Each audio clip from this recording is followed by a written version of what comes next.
Hello everyone, স্বাগতম তোমাদেরকে আমাদের পদার্থের গাঠনিক ধর্ম এই চ্যাপ্টারের লেকচার নাম্বার 12-এ।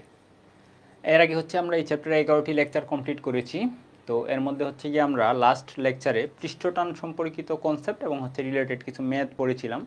তো আজকের লেকচারে আমরা পৃষ্ঠটান ও পৃষ্ঠশক্তির মধ্যকার সম্পর্ক পড়ব, মানে নতুন একটা টার্ম পৃষ্ঠশক্তির সাথে পরিচিত হয়ে তারপর আমরা সম্পর্কটা দেখব, তারপর এই রিলেটেড ম্যাথ দেখব। তারপর আমরা এই চ্যাপ্টারের সর্বশেষ যে টপিক কৈশিকতা ও স্পর্শকোণ, সেই কনসেপ্টটা দেখে ওই রিলেটেড ম্যাথও আমরা কমপ্লিট করে ফেলবো। মানে আজকে এই ক্লাসের মাধ্যমে আমাদের বলতে পারি যে এই চ্যাপ্টারটা একদম টোটালি কমপ্লিট হয়ে যাবে। তারপর আমাদের লেকচার 13-তে এমসিকিউ রিলেটেড একটা ক্লাস আসবে, যেখানে আমরা জাস্ট ওই প্রবাহী যে অংশটা এবং সান্দ্রতা, তারপর গিয়ে পৃষ্ঠটান, কৈশিকতা, এই রিলেটেড কোয়েশ্চেন নিয়ে এমসিকিউ সলভার একটা ক্লাস আসবে।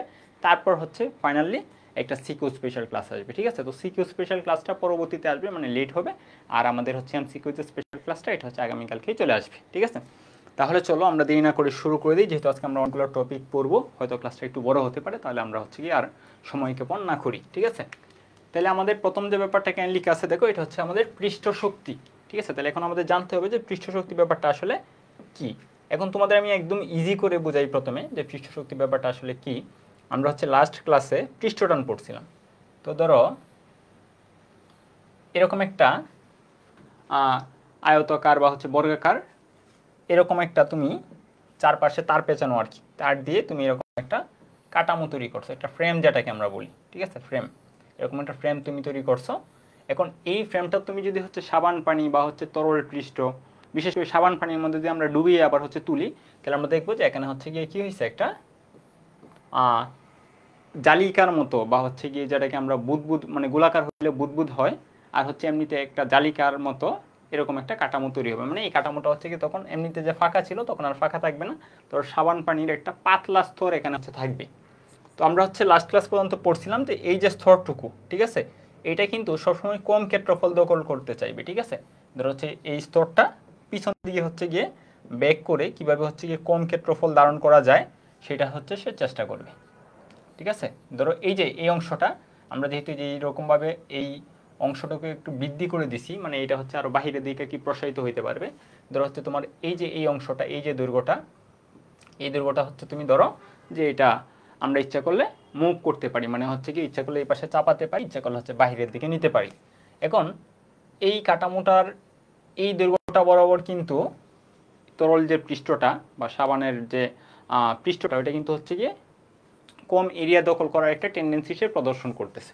তো একক দৈর্ঘ্যে যে যে ফোর্সটা সে গিয়ে প্রয়োগ করে, সেটাকে যেন আমরা কি বলছিলাম, পৃষ্ঠটান বলছিলাম, মানে টি বলছিলাম।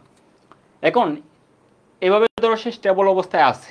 ঠিক আছে, মানে এই অবস্থায় এই যে আমাদের এই ফ্রেমের এই পাশের যে দৈর্ঘ্যটা, ঠিক আছে, এটা ধরো এই অবস্থায় স্টেবল অবস্থায় আছে।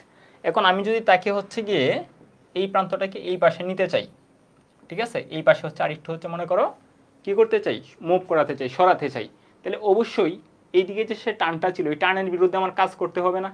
বুঝতেছো ব্যাপারটা? একটু খেয়াল করো ভালো করে, যে আমাদের এটা তো গিয়ে এই পাশে কিন্তু একটা পৃষ্ঠটান দিয়ে কম ক্ষেত্রফল ধারণ করতে চাচ্ছে।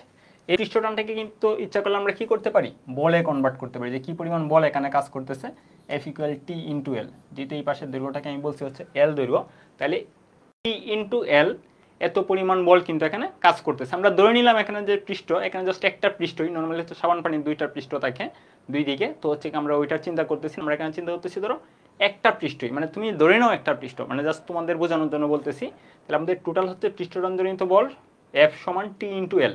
তো আমি যদি এই যে এই যে ফ্রেমের এই পাশের যে দৈর্ঘ্যটা, এটা যদি আমি এই পাশে একটু সরাতে চাই, তাহলে অবশ্যই আমার এই বলের বিরুদ্ধে কাজ করতে হবে।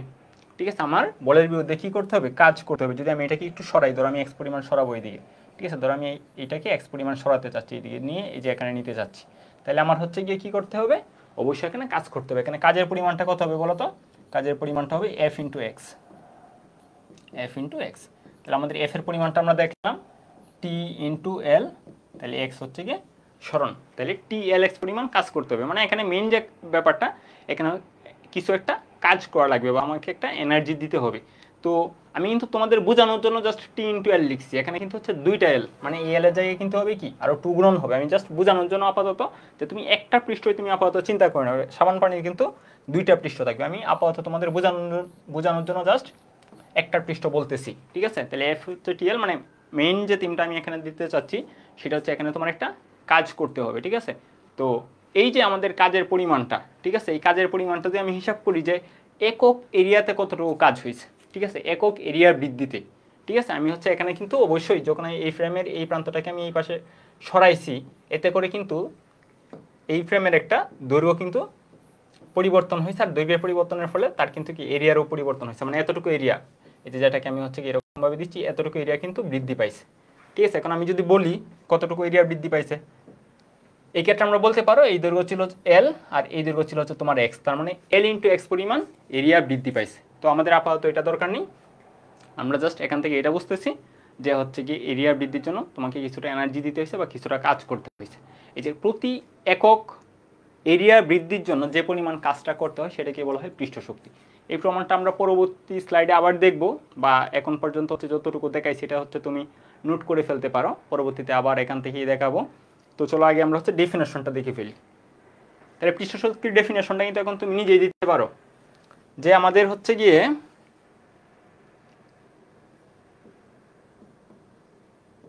ওকে খেয়াল করো, যে সমুষ্ণ অবস্থায় কোনো তরলের মুক্ত তলের একক ক্ষেত্রফল বৃদ্ধির জন্য, ঠিক আছে, তরলের মুক্ত তলের একক ক্ষেত্রফল বৃদ্ধির জন্য সম্পূর্ণ কাজের পরিমাণ হচ্ছে গিয়ে কি পৃষ্ঠ শক্তি, ঠিক আছে। এখানে আরো ডিটেলস হচ্ছে সুন্দর করে লিখছে, তুমি সবটাই মুখস্থ করতে পারো, যে সমুষ্ণ অবস্থায় কোনো তলের মুক্ত তলের একক ক্ষেত্রফল বৃদ্ধির জন্য সম্পূর্ণ কাজের পরিমাণ তথা মুক্ত তলে একক ক্ষেত্রফলে সঞ্চিত বিয়োগ শক্তিকে, মানে হচ্ছে যে পরিমাণ কাজ তুমি করবা এটা তো আসলে এখানে হচ্ছে গিয়ে কি বিয়োগ শক্তি আকারে জমা থাকবে, ঠিক আছে, মানে ওই স্থিতিস্থাপক শক্তির মতো আর কি।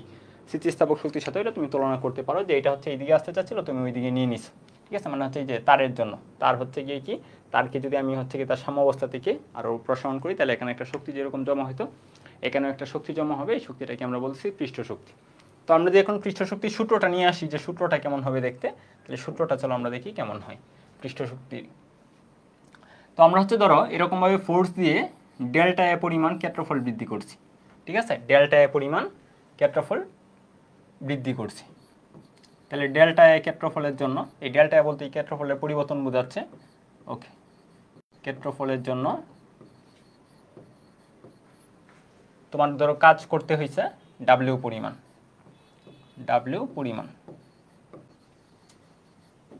ঠিক আছে। তো হচ্ছে কি এখন তোমাকে যদি বলা হয় একক ক্ষেত্রফলের জন্য কাজ কতটুকু হয়েছে, তাহলে আমরা এটা কি নিয়মে করতে পারি, তাহলে হচ্ছে একক ক্ষেত্রফলের জন্য তোমার কাজ হবে ডাব্লিউ বাই ডেল্টা এ,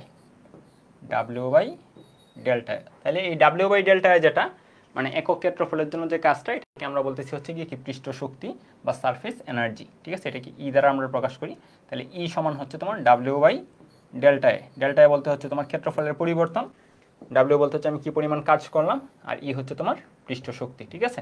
তাহলে ডেফিনেশনও দেখো একটা ব্যাপার কিন্তু এখানে লিখে দিছিল, যে হচ্ছে কি তোমার সমুষ্ণ উষ্ণতায়, মানে হচ্ছে একটা স্থির তাপমাত্রায়। তো এই কথাটা আসলে কেন লিখছে এটা কি তোমরা কেউ বলতে পারবা?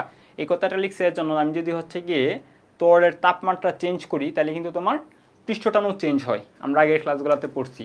তো পৃষ্ঠটান যদি চেঞ্জ হয় তাহলে এই পৃষ্ঠটানজনিত যে বলটুকু, এই বলের মানটুকু কিন্তু চেঞ্জ হবে। এই জন্য আমি যখন হচ্ছে এটা কাউন্ট করব তখন কিন্তু এটা তাপমাত্রার সাথে মানে একটা তাপমাত্রা ফিক্সড করে নিতে হবে, মানে একটা নির্দিষ্ট তাপমাত্রায় আমার হচ্ছে কি একটা নির্দিষ্ট পৃষ্ঠ শক্তি পাবো। তাপমাত্রা চেঞ্জ হলে যেহেতু হচ্ছে আমাদের কি এই টি চেঞ্জ হয়, পৃষ্ঠটান চেঞ্জ হয়, তাহলে পৃষ্ঠটানজনিত বলও চেঞ্জ হবে, পৃষ্ঠ শক্তিও চেঞ্জ হবে, ঠিক আছে। তো এটা হচ্ছে আমাদের তাহলে পৃষ্ঠ শক্তির সূত্র, তাহলে এই ব্যাপারটা হচ্ছে আমাদের মাথায় রাখতে হবে। তো আমরা যদি এখন পৃষ্ঠ শক্তির একক এবং মাত্রা নিয়ে আসতে চাই, একক তো খুব সিম্পলি তুমি মাথায় রাখতে পারবো, উপরে হচ্ছে কাজের একক, নিচে হচ্ছে তোমার কি ক্ষেত্রফলের একক। তাহলে তোমার পৃষ্ঠ শক্তির একক যেটা এটা হচ্ছে তোমার কি জুল পার মিটার স্কোয়ার, ঠিক আছে, কাজের একক জুল, ক্ষেত্রফলের একক মিটার স্কোয়ার। আর মাত্রা যদি আমরা নিয়ে আসি তাহলে মাত্রাটা কেমন হবে বলো তো? মাত্রাটা আমি একদম ডিরেক্ট আনবো না, কারণ আমি তোমাদের বলছি যে মাত্রা নিজে প্রতিপাদন করবা, ঠিক আছে। তারপরে যদি আমি একটা ব্যাপার এভাবে দেখাই যে উপরে হচ্ছে কার মাত্রা হবে, কাজের মাত্রা। তো কাজ যেটাকে এটা ভেঙে ধরো আমি মৌলিক এককের দিকে যদি যাই তাহলে এফ এক্স বলতে পারি, আর নিচে হচ্ছে গিয়ে কি যেহেতু ক্ষেত্রফল তাহলে আমি এক্স ইন্টু এক্স বলতে পারি, মানে দৈর্ঘ্য ইন্টু দৈর্ঘ্য, ঠিক আছে। মানে জাস্ট আমি মাত্রার দিকে আর কি অগ্রসর হচ্ছি। তাহলে তুমি ব্যাপারটাকে এরকম বলতে পারো যে এক্স আর এক্স কাটাকাটি, তাহলে আমাদের হচ্ছে বলতে পারি উপরে হচ্ছে তোমার বলের মাত্রা আর নিচে হচ্ছে এক্স। এক্স তো আসলে একটা দৈর্ঘ্য ছিল, ঠিক আছে, মানে আমি এটাকে এল বলতে পারি, মানে এল এর মাত্রা, ঠিক আছে। তাহলে আমি বলবো যে হচ্ছে তোমার পৃষ্ঠ শক্তির যেটা মাত্রা, এই মাত্রাটা নির্ণয়ের জন্য আমার উপরে লিখতে হবে কি বলের মাত্রা এফ এর মাত্রা, আর নিচে লিখতে হবে আমার কি এল এর মাত্রা। ক্লিয়ার হয়েছে এই ব্যাপারটা? তো দেখো এই ব্যাপারটা আসলে কেন দেখালাম, এই ব্যাপারটা দেখালাম এজন্য যে আমরা যে পৃষ্ঠটান পড়ছিলাম, ঠিক আছে, পৃষ্ঠটান যে আমরা পড়ছিলাম, পৃষ্ঠটানের সূত্রটা কি ছিল, পৃষ্ঠটানের সূত্রটাও কিন্তু এফ বাই এল ছিল। মানে আমি পৃষ্ঠটানের মাত্রা যদি বের করতে চাই তাহলে এই ক্ষেত্রেও কিন্তু উপরে হচ্ছে এফ এর মাত্রা হবে, নিচে হচ্ছে এল এর মাত্রা হবে। তো আমরা দেখতেছি হচ্ছে কি পৃষ্ঠ শক্তির যে মাত্রা, এই মাত্রাটাও কিন্তু উপরে হচ্ছে এফ এর মাত্রা, নিচে হচ্ছে তোমার কি এল এর মাত্রা। তো এখান থেকে আমরা একটা ব্যাপার সিদ্ধান্ত নিতে পারি প্রাথমিকভাবে, তাহলে পৃষ্ঠ শক্তি এবং পৃষ্ঠটান দুইটা কিন্তু সিমিলার, ঠিক আছে, মানে হচ্ছে একই জিনিস, সংখ্যাগতভাবে তাদের মান কি একই হবে, ঠিক আছে। তো এই ব্যাপারটা হচ্ছে কি আমাদের এখান থেকে আপাতত একটা প্রাথমিক সিদ্ধান্ত নিয়ে নিলাম, পরবর্তীতে এটা আমরা হচ্ছে একদম প্রতিপাদন করেও দেখব, ঠিক আছে। তাহলে এই ব্যাপারটা ক্লিয়ার হয়েছে এখান থেকে। তাহলে আমরা হচ্ছে গিয়ে পৃষ্ঠ শক্তি কাকে বলে সেই ব্যাপারটা জানতে পারলাম, পৃষ্ঠ শক্তির একক ও মাত্রা সম্পর্কে জানতে পারলাম, আর হচ্ছে পৃষ্ঠ শক্তি নির্ণয়ের সূত্রটা আমরা জানতে পারলাম, ঠিক আছে।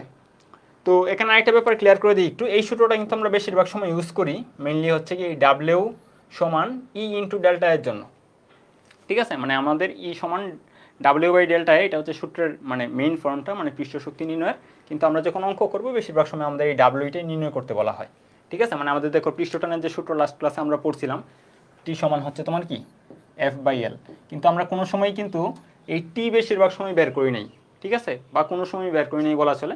আমাদের বেশিরভাগ সময় লাগছে যে এফ কীভাবে নির্ণয় করা যায়, এফ সমান টি ইন্টু এল, মানে এ আর কি ব্যাপারটা। তো তুমি ইচ্ছে করলে ডাব্লিউ সমান ই ইন্টু ডেল্টা এই ফর্মেটটাও মুখস্থ রাখতে পারো। তো চলো এখন আমরা দেখবো যে পৃষ্ঠটান এবং পৃষ্ঠ শক্তির মধ্যকার সম্পর্ক। তো এই সম্পর্কটা আমরা এই যে শুরুতেই প্রায় দেখাতে চেষ্টা করছিলাম, তখন পৃষ্ঠ শক্তির জাস্ট একটা আইডিয়া তোমাকে দিয়েছিলাম। তো ইচ্ছা করলে আমরা এখান থেকেই এখন ব্যাপারটা স্টার্ট করতে পারি। তো সমস্যা নেই, আমি হচ্ছে আবার নতুন পেজ থেকে স্টার্ট করি। তো এরকম একটা ফ্রেম, আগের মতোই ফ্রেমের যে এই অংশটা, এই পাশের যে অংশটা, এই অংশটা মনে করা হচ্ছে কি আমরা মুভ করাতে পারি, মানে হচ্ছে কি সে মুক্ত, যে এই পাশে আমি এই পর্যন্ত ইচ্ছা করলে নিতে পারি। তো আমাদের ব্যাপারটা ছিল কি যে তরলের পৃষ্ঠটা আগের মতো, এখানে হচ্ছে ধরো সাবান পানি আছে, অথবা হচ্ছে কোনো একটা এরকম স্তর আছে, তরলের কোনো একটা স্তর আছে। তো সে তো হচ্ছে কি পিছন দিকে ব্যাক করতে চাইবে, এই যে এদিকে ব্যাক করতে চাইবে পৃষ্ঠটানজনিত বলের জন্য। এখন এই যে তরলের যে পৃষ্ঠ, এই পৃষ্ঠের কিন্তু হচ্ছে দুইটা পৃষ্ঠ থাকে, এই পাশে একটা পৃষ্ঠ, আর ওই যে আমি যদি হচ্ছে কি এই ফ্রেমের উল্টা পাশে তাকাই, উল্টা পাশে হচ্ছে আরেকটা পৃষ্ঠ, তার মানে কয়টার পৃষ্ঠ, দুইটার পৃষ্ঠ। তো আমি যদি বলি এখানে পৃষ্ঠটানজনিত বল, ঠিক আছে, পৃষ্ঠটানজনিত বল কত, পৃষ্ঠটানজনিত বল কত, তাহলে আমি হচ্ছে বলতে পারি এফ ইকুয়াল টি ইন্টু এল, এটা হচ্ছে আমার মেইন সূত্রটা, ঠিক আছে। এফ ইকুয়াল টি ইন্টু এল, এটা হচ্ছে পৃষ্ঠটানজনিত বলের মেইন সূত্র। তো আমরা বলছিলাম এই যে এখানে এল এর যে মানটুকু আমরা বসাবো, এটা কিন্তু তরল কতটুকু দৈর্ঘ্য টাচ করে আছে, এই যে আমাদের হচ্ছে কঠিন বস্তুটা, এটার কতটুকু দৈর্ঘ্য জুড়ে তরল টাচ করে আছে। তাহলে তরল কিন্তু দুই দিক দিয়ে টাচ করে আছে, যেহেতু বলছি দুইটা পৃষ্ঠ, একটা এই পাশে একটা অন্য পাশে, তাহলে হচ্ছে আমাদের 2L আমরা বলতে পারি, স্মল এল আমরা বলতেছি, ঠিক আছে। তার মানে আমাদের এখানে টোটাল যে ফোর্স, এই ফোর্স হচ্ছে গিয়ে টি ইন্টু 2L, ঠিক আছে। এখন এই ফোর্স যেহেতু কাজ করতেছে, আমি যদি হচ্ছে গিয়ে ওই যে মুক্ত যে দৈর্ঘ্যটা, ঠিক আছে, মুক্ত যে বাহুটা, এই বাহুটাকে যদি আমি এইদিকে একটু সরাতে চাই, ধরো আমি সরিয়ে আর একটু হচ্ছে গিয়ে এই পাশে নিয়ে আসলাম, এক্স পরিমাণ সরাইছি, ধরো স্মল এক্স পরিমাণ আমি সরাইছি, ঠিক আছে। যদি এই পরিমাণ আমি সরাই, তাহলে এই পরিমাণ সরাতে আমার কাজ কতটুকু করতে হবে বলো তো? তাহলে আমাদের এখানে কাজ করতে হবে F into x, F into x পরিমাণ কাজ করতে হবে। তো আমরা দেখলাম এফ এর যে মানটুকু, এটা হচ্ছে গিয়ে টি ইন্টু 2L, আর হচ্ছে এক্স এর মান তো জাস্ট এক্সই আমরা ধরলাম। তাহলে আমার এত পরিমাণ টোটাল কাজ করতে হবে। তো এই যে আমি কাজ করলাম, এই কাজ করার ফলে কিন্তু আমার এই যে এখানে খেয়াল করো এতটুকু এরিয়া কিন্তু বৃদ্ধি পাইছে, ঠিক আছে। এটা কিন্তু তোমার এরিয়ার পরিবর্তন, ক্ষেত্রফলের পরিবর্তন। আগে হচ্ছে এই ফ্রেমের এই যে লাল যে হচ্ছে চতুর্পাশে যে লাল অংশটা, এটার ভিতরের যে হচ্ছে গিয়ে ক্ষেত্রটা, এটা ছিল জাস্ট ক্ষেত্রফল। এখন আমি হচ্ছে গিয়ে এই যে এই বাহুটাকে এখান থেকে এই পর্যন্ত নেওয়ার ফলে এই যে এতটুকু, যেটাকে আমি হচ্ছে গিয়ে গণ করে দিলাম, ঠিক আছে, এতটুকু এরিয়া কিন্তু আমার চেঞ্জ হয়েছে। তো আমি যদি বলি এখানে কতটুকু এরিয়া চেঞ্জ হয়েছে, ডেল্টা এ, ঠিক আছে, ডেল্টা এ কত, তাহলে ডেল্টা এটা হবে তোমার কি, আমার এই যে এই বাহুটা, মানে যেটাকে আমরা হচ্ছে দৈর্ঘ্য বলছিলাম, বাহুর দৈর্ঘ্য বলছিলাম এল, আর হচ্ছে গিয়ে আমার এই যে এক্স, ঠিক আছে, এই বাহু প্রস্থ এক্স। তাহলে এত পরিমাণ কি হয়েছে, আমার ক্ষেত্রফলের পরিবর্তন হয়েছে। এটা হচ্ছে আমার ক্ষেত্রফলের পরিবর্তন, ঠিক আছে, আমার ক্ষেত্রফলের পরিবর্তন। তো এখন আমি যদি বলি যে আমার এখানে একক ক্ষেত্রফলে কি পরিমাণ শক্তি জমা হয়েছে, মানে পৃষ্ঠ শক্তিটা যদি আমি বের করতে চাই, এটা যদি হচ্ছে আমি হিসাব করতে চাই, তাহলে অ্যাকচুয়ালি আমি কীভাবে হিসাব করব? তাহলে ডেল্টা আমরা পাইলাম হচ্ছে একটা পৃষ্ঠের জন্য, মানে ওই পাশের এই পাশের যে পৃষ্ঠ, এটার জন্য ডেল্টা সমান এল ইন্টু এক্স। তো অ্যাকচুয়ালি আমরা হচ্ছে এখানে সূত্রে যে হচ্ছে ইটা বসাবো, এখানে আমরা হচ্ছে কি মানে ফাইনালটা আমি বলি, ডেল্টা অ্যাকচুয়ালি আমরা নির্ণয় করব কি এল ইন্টু 2x বা 2 আমরা সামনে দিয়ে দিতে পারি, ঠিক আছে। এটা কিসের জন্য বলো তো? ওই যে আমাদের দুইটা পৃষ্ঠ, কারণ আমি হচ্ছে যেহেতু এরিয়ার বৃদ্ধি করছি, আমি কিন্তু শুধুমাত্র এক পাশের পৃষ্ঠের ক্ষেত্রফল চেঞ্জ করি নাই, এই যে পিছনের যে অংশটা ছিল এটারও কিন্তু তোমার হচ্ছে গিয়ে কি ক্ষেত্রফল চেঞ্জ হয়েছে। তার মানে আমাদের ডেল এর সমান 2 ইন্টু এল এক্স, ঠিক আছে, মানে একসাথেই বসিয়ে দিতে পারো, আমরা এখানে একসাথে বসিয়ে দিই। অথবা তুমি যদি তোমার বোর্ড পরীক্ষায় কখনো প্রমাণ আসে, বোর্ড পরীক্ষায় যদি প্রমাণ আসে না, তাহলে তুমি হচ্ছে কি ভেঙে ভেঙে লিখবা যে হচ্ছে এই পাশের জন্য একটা, ওই পাশের জন্য একটা, মানে 2 ইন্টু এল এক্স। তো এখন আমার হচ্ছে যদি বের করি যে তাইলে ই এর মানটা তাহলে এখানে কত হবে, তাহলে ই মানে পৃষ্ঠ শক্তি যেটা, তাহলে পৃষ্ঠ শক্তি হচ্ছে তোমার ডাব্লিউ বাই ডেল এ, ঠিক আছে। তাহলে আমরা ডাব্লিউ সমান দেখলাম কত বলো তো, যে টি ইন্টু 2L ইন্টু এক্স, তাহলে টি ইন্টু 2L ইন্টু এক্স। আর হচ্ছে আমরা দুইটা পৃষ্ঠ মিলে টোটাল যে ক্ষেত্রফলের পরিবর্তন, এটা আমরা পাইছি 2L ইন্টু এক্স, তাহলে 2L ইন্টু এক্স, ঠিক আছে। তার মানে আমাদের এখানে দেখতেছি যে এই যে অংশটা, এই 2Lx আর এই 2Lx কি কাটাকাটি, তার মানে আমাদের ই সমান থাকতেছে কি বলতো, ই সমান হচ্ছে তোমার টি। তার মানে আমাদের সংখ্যাগতভাবে বলতে পারি পৃষ্ঠ শক্তি যেটা, এটা হচ্ছে টি এর সমতুল্য, মানে হচ্ছে গিয়ে পৃষ্ঠটানের সমতুল্য। তো এই ব্যাপারটা হচ্ছে আমাদের টোটালি জানা থাকতে হবে, এই কনসেপ্টটা খুবই হচ্ছে জরুরি, ঠিক আছে। এখানে এই ব্যাপারটা বুঝতে পারছো কিনা বলো, যে ডেল এর সমান আমরা কেন 2 লিখলাম। আমাদের যখন একটা অংশ দেখবো, ঠিক আছে, জাস্ট এই পাশের অংশটা দেখতেছি, তখন ডেল এ মানে একটা পৃষ্ঠের জন্য এল ইন্টু এক্স, তো ওই পাশেও যেহেতু একটা আছে সেজন্য হচ্ছে 2 দ্বারা গুণন, ঠিক আছে। এখানেও সেম, আমাদের একটা দৈর্ঘ্যের জন্য হচ্ছে গিয়ে এল, তো যেহেতু ওই পাশেও আমাদের পৃষ্ঠ আছে সেজন্য 2L, ঠিক আছে। তো পানির উপরিতল যখন থাকে তখন কিন্তু মুক্ত পৃষ্ঠ একটাই থাকে, পানির উপরে যে ভাসমান অংশটা এখানে কিন্তু একটা পৃষ্ঠ থাকে, আর নিচে তো হচ্ছে মাটি থাকে, তো সেই ক্ষেত্রে কিন্তু আমরা ওই নিচের পৃষ্ঠটা কাউন্ট করি না, বুঝতে পারছো ব্যাপারটা। বা হচ্ছে কি আমরা যখন তারপরেও পানিতে যখন সুচ বা কোনো কিছু আমরা হচ্ছে ডুবাই, তখন কিন্তু কি করি যে দুই পাশের দৈর্ঘ্যই কাউন্ট করি। তো এই ব্যাপারটা একদম ক্লিয়ার আইডিয়া কিন্তু থাকা লাগবে। তাহলে চলো আমরা হচ্ছে কি এখন এই রিলেটেড কিছু ম্যাথও করবো। আমরা কিন্তু আগের পেজেই দেখছিলাম যে হচ্ছে গিয়ে সংখ্যাগতভাবে তার মানটা কি সেমই হবে, কারণ যেহেতু দুইটার মাত্রাই কি ছিল, সেম ছিল। তো আমরা এখন এটা একদম সূত্র কীভাবে আসছে যা বা এটা আমরা কীভাবে প্রমাণ করতে পারি এখান থেকে আমরা দেখলাম, ঠিক আছে। এটা হচ্ছে তোমার ছিল পৃষ্ঠ শক্তির মাত্রা, এটা ছিল হচ্ছে আমাদের পৃষ্ঠ টানের মাত্রা। তো মাত্রা যেহেতু সেম, তাহলে সূত্রটাও বা হচ্ছে সংখ্যাগত মানটা আসলে কি সেমই হবে। তো সূত্রটা হচ্ছে কি আমরা দুই ক্ষেত্রেই মাথায় রাখবো যখন যেটা দেয়া থাকে আর কি, ঠিক আছে। তাহলে চলো আমরা এই রিলেটেড এখন কিছু ম্যাথ করে ফেলি। তো এই যে আমরা একটু আগেই বললাম যে তোমার পৃষ্ঠ শক্তির যে সূত্রটা E equal W by del A, ঠিক আছে। তো এটা বেশিরভাগ সময় কিন্তু আমরা ই সমান ডাব্লিউ বাই ডেল এ মানে ই বের করতে বলে না, বেশিরভাগ সময় তোমার বের করতে বলে ডাব্লিউ এর পরিমাণ, ঠিক আছে, মানে ই ইন্টু ডেল এ। তাহলে ই এর মানটা বেশিরভাগ সময় দেওয়া থাকে, দেওয়া না থাকলেও আমরা হয়তো অন্য কোনোভাবে বের করে ফেলতে পারি। তো ই এর সাথে হচ্ছে আমরা কি করি, এই ডেল এটা গুণন করি, ঠিক আছে, মানে ক্ষেত্রফলের কি পরিমাণ পরিবর্তন করলাম, তারপরে আমরা হচ্ছে কাজের পরিমাণ নির্ণয় করে থাকি। তো এই ক্ষেত্রে বেশিরভাগ ম্যাথগুলো আসে যে তুমি হচ্ছে গিয়ে একটা পানির ফোঁটাকে হচ্ছে ভেঙে অনেকগুলো ফোঁটায় কনভার্ট করবা, অথবা অনেকগুলো ফোঁটাকে মিক্স করে একটা বড় ফোঁটায় কনভার্ট করবা, ঠিক আছে। তো এই জন্য আমাদের যে কনসেপ্টটা জানা থাকা জরুরি, আমরা লেকচার নাম্বার 9 অথবা 10-এ একবার করছি যে ওই যে প্রান্তিক বেগের সময় যে দুইটা ফোঁটা মিলে যাওয়া, ঠিক আছে। এখানেও আমাদের কিন্তু সেম কনসেপ্টটা আমরা ইউজ করব, ঠিক আছে। ওই কাছে হচ্ছে আমি একবার আলোচনা করছি, আজকে হচ্ছে আমি আবার আলোচনা করে দিই, সমস্যা নেই। তো অনেকগুলো ফোঁটা যদি এরকম থাকে, তো এটা একটা ফোঁটা, এটা একটা ফোঁটা, ছোট ছোট ফোঁটা, ঠিক আছে, ছোট ছোট ফোঁটা। তো প্রতিটা ফোঁটার কি আছে বলো তো, ভলিউম আছে, ব্যাসার্ধ আছে, পৃষ্ঠতলের ক্ষেত্রফল আছে, ঠিক আছে। তাহলে ভলিউম যদি আমি ধরি স্মল বি, যেহেতু ছোট ফোঁটা বলতেছি, তাই এটা যে ভলিউমটা ধরো হচ্ছে তোমার স্মল বি, আর হচ্ছে ব্যাসার্ধটাকে আমি ধরলাম স্মল আর, আর হচ্ছে পৃষ্ঠতলের ক্ষেত্রফল যেটা, তাহলে এটা হচ্ছে 4πr², ঠিক আছে। এখন আমি সবগুলো ফুটা মিলে, ধরো এখানে আমি এন সংখ্যক ফুটা নিলাম, ঠিক আছে, কতগুলো ফুটা নিলাম, এন সংখ্যক।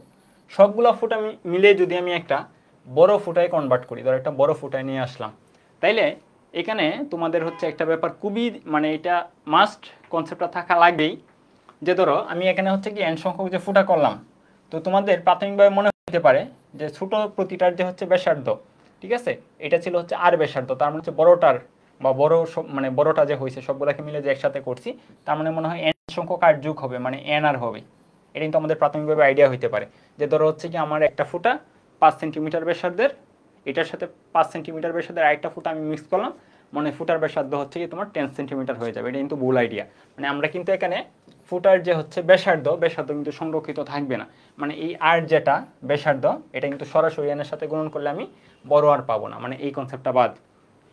ঠিক আছে, তো আমাদের হচ্ছে কি এখানে যে মেইন ব্যাপারটা থাকবে সেটা হচ্ছে গিয়ে ভলিউমের যে কনসেপ্ট। ঠিক আছে, আবার এই যে পৃষ্ঠতলের যে ক্ষেত্রফল এটাও কিন্তু সংরক্ষিত থাকবে না, মানে আমি এটাও বলতে পারবো না যে হচ্ছে কি এন সংখ্যক যে তোমার 4πr² সমান 4π R²। ঠিক আছে, মানে এটাও কিন্তু সংরক্ষিত থাকবে না।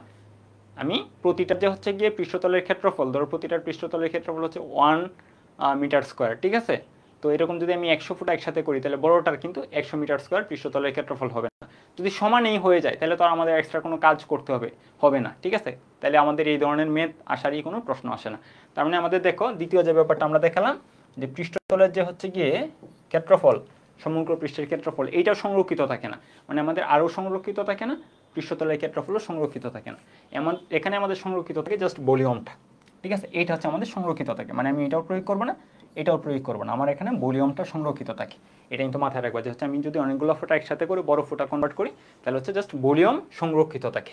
ঠিক আছে, তাহলে হচ্ছে আমাদের এন সংখ্যক ফোঁটা যদি একসাথে মিক্স করি তাহলে এন ইন্টু ছোটো প্রতিটার ভলিউম স্মল বি গুণন করলে আমরা হচ্ছে বড় ফোঁটার ভলিউম পাই। ঠিক আছে, ভলিউমটা এখানে সংরক্ষিত বা বর সংরক্ষিত থাকে, বর থেকে মেইনলি হচ্ছে ভলিউম ব্যাপারটা আমরা নিয়ে আসতে পারি। আর রেডিয়াস আর হচ্ছে গিয়ে কি এগুলো সংরক্ষিত থাকে না। তুমি নিজেই চিন্তা করো, ভলিউম সংরক্ষিত থাকলে রেডিয়াস সংরক্ষিত থাকার তো কোনো কোয়েশ্চেনই আসে না, কারণ হচ্ছে কি ভলিউম দ্বিগুণ হওয়া মানে তোমার, বা যদি আমি বলি রেডিয়াস দ্বিগুণ হওয়া মানে কি ভলিউম 8 গুণ হওয়া গোলকের জন্য। 4/3πr³ হচ্ছে তোমার কি গোলকের ভলিউম।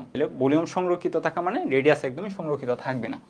এখানে ভলিউমের কনসেপ্টটা আমাদের ইউজ করতে হবে। তাহলে এন ইন্টু ছোটোটার জন্য আমি যদি বলি 4/3πr³ সমান 4/3πR³।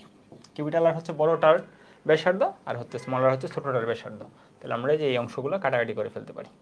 তার মানে ওই ক্লাসের মতোই আমরা হচ্ছে আগের ক্লাসে ওইটা একবার আলোচনা করছি। তোমরা ফাইনালি এরকম একটা সম্পর্ক পাই যে হচ্ছে আর সমান ওইটাকে আর কি এই পাশে লিখতেছি গণমূল অফ এন ইন্টু স্মল আর। ঠিক আছে, এটা জাস্ট একদম মুখস্থ প্রয়োগ করতে পারো। ঠিক আছে, এটা একদম টোটালি মুখস্থ প্রমাণ করতে পারো যে ক্যাপিটাল আর সমান গণমূল অফ এন ইন্টু স্মল আর। ঠিক আছে, এই ব্যাপারটা আমরা যে কোনো অঙ্কে অ্যাডমিশন টেস্টে তো মাস্ট এটা প্রমাণ করে ফেলতে পারি বা হচ্ছে গিয়ে প্রয়োগ করে ফেলতে পারি একসাথে, মানে জাস্ট এই লাইনেই তুমি হচ্ছে গিয়ে অঙ্কে বসিয়ে দিবা। আর যদি তোমার হচ্ছে কি বোর্ড পরীক্ষা আসে তাহলে আর কি এরকমভাবে ভেঙেও লিখতে পারো, মানে এই লাইন থেকে। তো যাই হোক, এটা খুব যে বেশি হচ্ছে কি লাইন কম বেশি এরকম না। তো আমরা এই ব্যাপারটা প্রয়োগ করে এখন আমরা কি করব, তাহলে আমরা দেখো যে এখান থেকে কিন্তু তাহলে বড় ফুটার ব্যাসার্ধ বের করতে পারি, আর ছোটো ফুটার ব্যাসার্ধ যদি দেওয়া থাকে, আবার একইভাবে উল্টা ঘটনাটাও করতে পারে যে তোমার বড় ফুটার ব্যাসার্ধ দেওয়া থাকতে পারে, তোমাকে অনেকগুলো হচ্ছে ছোটো ফুটায় কনভার্ট করতে বলা হতে পারে, সেই ক্ষেত্রে আমাদের এই ছোটো ফুটার ব্যাসার্ধ বের করতে পারি, মানে একটা দেওয়া থাকলে অন্যটা আমরা বের করতে পারি। তো বের করে তারপর আমরা হচ্ছে গিয়ে পৃষ্ঠতলের কী পরিমাণ চেঞ্জ হয়েছে, মানে সমগ্র পৃষ্ঠের ক্ষেত্রফলের কী পরিমাণ চেঞ্জ হয়েছে সেটা আমরা নির্ণয় করে তারপর হচ্ছে আমরা ম্যাথ করে ফেলবো। তাহলে চলো আমরা এখন একটা ম্যাথ করে ফেলি। তো দেখো আমাদের এখানে বলছে 10⁻⁴ বিশিষ্ট পানির 1000টি ফুটা মিলে একটি বৃহৎ ফুটা তৈরি করলে কি পরিমাণ শক্তি নির্গত হয়। ঠিক আছে, কি পরিমাণ শক্তি নির্গত হয় এটা তোমাকে নির্ণয় করতে বলছে। তাহলে এখানে বলেই দিছে যে শক্তি নির্গত হয়। ঠিক আছে, যে এত বেশ বিশিষ্ট পানির 1000টি ফুটা মিলে একটি বৃহৎ ফুটা। ওকে, তাহলে আমাদের কি যেন করতে হবে বলতো, কি পরিমাণ শক্তি নির্গত হবে সেটা তোমাকে বের করতে বলছে। তাহলে ডাব্লিউ সমান ই ইন্টু ডেল এ। ঠিক আছে, তার মানে আমাদের হচ্ছে গিয়ে ই যেটা পৃষ্ঠটান দেওয়া আছে, তাহলে আমরা জানি পৃষ্ঠটান আর হচ্ছে পৃষ্ঠ শক্তি সংখ্যাগতভাবে সমান, তার মানে এখানে পৃষ্ঠটান দেওয়া যায় কথা, ই দেওয়াও একই কথা। তার মানে আমাদের হচ্ছে ডেল এ বের করতে হবে। ঠিক আছে, ডেল এটা বের করতে হবে, মানে আমাদের সমগ্র পৃষ্ঠের ক্ষেত্রফলে কেমন চেঞ্জ হয়েছে। তাহলে শুরুতে কি ছিল বলতো, এত বেশ বিশিষ্ট পানির 1000টি ফুটা মিলে, ঠিক আছে, আগে ছিল 1000টি ফুটা, আগে কয়টা ফুটা ছিল, 1000টি ফুটা ছিল। তাহলে আমি যদি বলি যে 1000টি ফুটা সমগ্র পৃষ্ঠের ক্ষেত্রফল, ঠিক আছে, এটাকে আমি ধরলাম এ ইনিশিয়াল, মানে ইনিশিয়ালি তাদের সমগ্র পৃষ্ঠের ক্ষেত্রফল কত ছিল। তাহলে ইনিশিয়ালি হচ্ছে কি 1000টা ফুটা ছিল, প্রতিটারই কিন্তু কি ছিল, প্রতিটারই কিন্তু সমগ্র পৃষ্ঠের ক্ষেত্রফল ছিল, মানে প্রতিটা ফুটারই একটা ক্ষেত্রফল ছিল। তো ফাইনালি আমি 1000টাকে একসাথে করছি, ঠিক আছে, তার মানে হচ্ছে কি আমি 1000টা ফুটার সমগ্র পৃষ্ঠের ক্ষেত্রফল কিন্তু কাউন্ট করতে হবে। আমি যদি বলি ইনিশিয়ালি টোটাল এরিয়া কত ছিল, তাহলে প্রতিটার জন্য হচ্ছে তোমার একটা এরিয়া ছিল, সেই এরিয়াটা হচ্ছে 4 পাই স্মল আর স্কোয়ার। তো এরকম কয়টা ফুটা ছিল, 1000টা ফুটা ছিল, সেজন্য 1000 দ্বারা গুণন, ধরো প্রতিটার ক্ষেত্রফল 1, তো হচ্ছে 1000টা ফুটা, তাহলে হচ্ছে কি 1000 হবে তার ক্ষেত্রফল। তো আমাদের এখানে 1000 তো জাস্ট একটা নাম্বার, আমাদের 4 পাই r² থেকে ওইটা নির্ণয় করতে হবে, ঠিক আছে। তাহলে আমাদের 1000 এটা ছিল বেশ, ঠিক আছে, তাহলে 10⁻⁻⁴ যেটা, এটা হচ্ছে গিয়ে বেশ, তো এটাকে 2 দ্বারা ভাগ করে আমরা কি করব, ব্যাসার্ধতে নিয়ে আসবো, ঠিক আছে। তাইলে ব্যাসার্ধ বিশিষ্ট 1000টি ফুটা, তাহলে 4 পাই r²। তাহলে তোমরা ইচ্ছা করলে আমি পরবর্তীতে একটা টেকনিকও বলে দেবো, মানে এক লাইনেও করে ফেলতে পারো, আমি এখানে একদম মান বসিয়ে বসিয়ে করতেছি, ঠিক আছে। তাহলে 4 পাই r² ইন্টু 1000। তাহলে ইনিশিয়ালি তোমার সমগ্র পৃষ্ঠের ক্ষেত্রফল ছিল 3.14 ইন্টু 10⁻⁻5 মিটার স্কোয়ার। তো ফাইনালি হচ্ছে তার কি অন্য একটা ক্ষেত্রফল হবে, কারণ আমরা আগের পেজেই বলছি ক্ষেত্রফল কিন্তু সংরক্ষিত থাকবে না, যে প্রতিটার হচ্ছে ক্ষেত্রফল যদি 4 পাই r² হয়, এরকম n সংখ্যক করলে বড়টার যে হচ্ছে কি জাস্ট ওই n সংখ্যকের গুণফল হবে, এরকম কিন্তু না, ঠিক আছে। তো আমাদের বড়টার যদি হচ্ছে গিয়ে সমগ্র পৃষ্ঠের ক্ষেত্রফল বের করতে চাই, তাহলে আগে বড়টার ব্যাসার্ধ জানতে হবে, কারণ আমি যদি এ ফাইনাল বের করতে চাই, তাহলে এ ফাইনাল সমান হচ্ছে গিয়ে 4 পাই R², কারণ ফাইনালি আসলে একটা ফুটা হয়েছে, তাহলে একটা ফুটার ব্যাসার্ধই জাস্ট আমরা এখানে বসাচ্ছি। তাহলে যেহেতু ফুটা একটা, তাহলে একটার ক্ষেত্রফলই টোটাল ক্ষেত্রফল, মানে সামনে আর কি আর কোনো সংখ্যা গুণন করতে হবে না। তো আমাদের এখানে তাহলে মেইন কাজ কি, এই যে বড় যে ফুটাটা, ওই ফুটার ব্যাসার্ধটা আমাদের বের করতে হবে। তাহলে বড় ফুটার ব্যাসার্ধের জন্য আমাদের সম্পর্ক কি পাইছি, ঘনমূল অফ n ইন্টু স্মলার, ঠিক আছে। তাহলে এখানে হচ্ছে n এর মান কত বলো, এখানে n এর তোমার যে মানটা সেটা হচ্ছে তোমার 1000, ঠিক আছে। তাহলে ঘনমূল অফ 1000, এখানে যে সংখ্যাটা থাকে এটা পাওয়ার আকারে 1 বাই লিখবা আর কি, যদি তোমরা এটাও না বুঝতে পারো যে ঘনমূল দ্বারা আমরা কি বোঝাচ্ছি। আর আর এর মান ছিল 5 ইন্টু 10⁻⁵,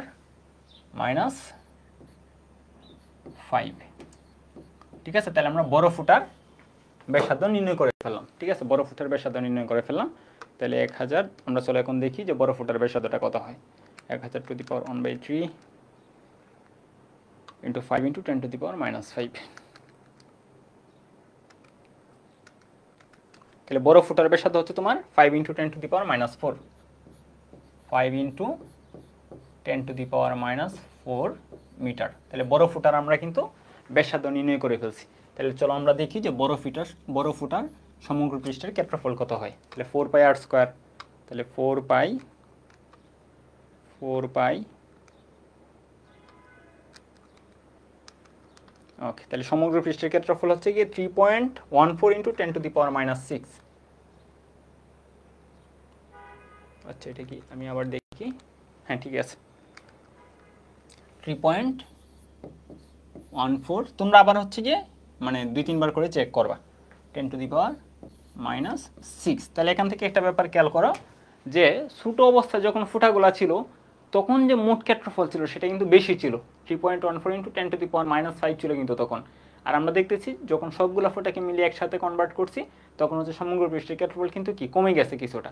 তার মানে এখান থেকেও আমরা কিন্তু বুঝতে পারি, মানে হচ্ছে কখনো যদি বলা হয় যে শক্তি এখান থেকে নির্গত হবে নাকি হচ্ছে তোমার এক্সট্রা করে এনার্জি দিতে হবে, তো আমরা এখান থেকেও কিন্তু সিদ্ধান্ত নিতে পারি যে ছোট অবস্থায় হচ্ছে যখন ছিল তখন তাদের হচ্ছে গিয়ে সমগ্র বিশ্বের ক্ষেত্রফল বেশি ছিল, আর যখন বড় হয়েছে তখন দেখা যাচ্ছে সমগ্র বিশ্বের ক্ষেত্রফল কমে গেছে, মানে এখানে ক্ষেত্রফল কমছে। আমরা একটু আগেই পড়ছি যে ক্ষেত্রফল বাড়াতে আমার কাজ করতে হয়, মানে শক্তি দিতে হয়। তাহলে ক্ষেত্রফল যদি কমে তাহলে কি করবে, সে শক্তি রিলিজ করবে বা শক্তি নির্গত করবে। তো এখান থেকে আমরা বুঝতে পারতেছি যে এই ম্যাটটার জন্য শক্তি নির্গত হবে, যদিও এখানে বলে দিছে যে কি পরিমাণ শক্তি নির্গত হয়। যদি দেয়া না থাকতো, যদি বলতো যে শক্তি কি নির্গত হবে নাকি হচ্ছে তোমার এক্সট্রা করে শক্তি দিতে হবে, তো সেই ক্ষেত্রে কিন্তু আমাদের এই ব্যাপারটাও কাজে লাগবে, ঠিক আছে। তো আমরা হচ্ছে এখন কি করব, এর যে মান, চলো আমরা এখানে এর মান তাহলে বসাই দিই। এর মান হচ্ছে তোমার 72 ইন্টু 10⁻³ ঠিক আছে। এই ক্ষেত্রে এর মান যা, ঠিক আছে, টি এর মানও তা। তো এখানে জাস্ট পৃষ্ঠটান দিয়ে আছে, আমরা বুঝতে পারছি এটি আসলে ই। আর ডেল এ হচ্ছে গিয়ে কি বলতো, দুইটার পরিবর্তন। তো আমরা যেহেতু জানি যে কখন শক্তি রিলিজ হবে বা কখন শক্তি তোমার দিতে হবে, তো সেই ক্ষেত্রে আমাদের এখানে জাস্ট পজিটিভ সংখ্যাগত মানটা বসালেই হবে, মানে পরিবর্তনটা জাস্ট বসালেই হবে। আমরা এখানে যদি হচ্ছে কি ফাইনাল মাইনাস ইনিশিয়াল বসাই, তাহলে হয়তো একটা নেগেটিভ মান পাবো। এই নেগেটিভ মানটাই মিন করে হচ্ছে তোমার শক্তি এখান থেকে রিলিজ হবে। তো তুমি হচ্ছে জাস্ট এখানে, আমরা কিন্তু এখানে ডেল এ বলছি, মানে জাস্ট পরিবর্তনটুকু, ঠিক আছে। তাহলে আমরা শুধুমাত্র পরিবর্তনটুকু বসাবো, ঠিক আছে। তাহলে আমরা এখানে যদি পরিবর্তনটুকু বসাই,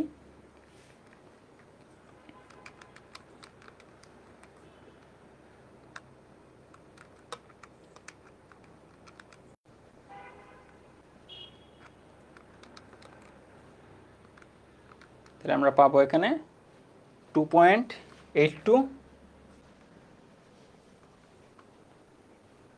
ওকে, 2.82 ইন্টু 10⁻⁻5, এটা হচ্ছে আমাদের ডেল এ, ঠিক আছে। ডেল এর টুকু কীভাবে নির্ণয় করলাম বুঝতে পারছো?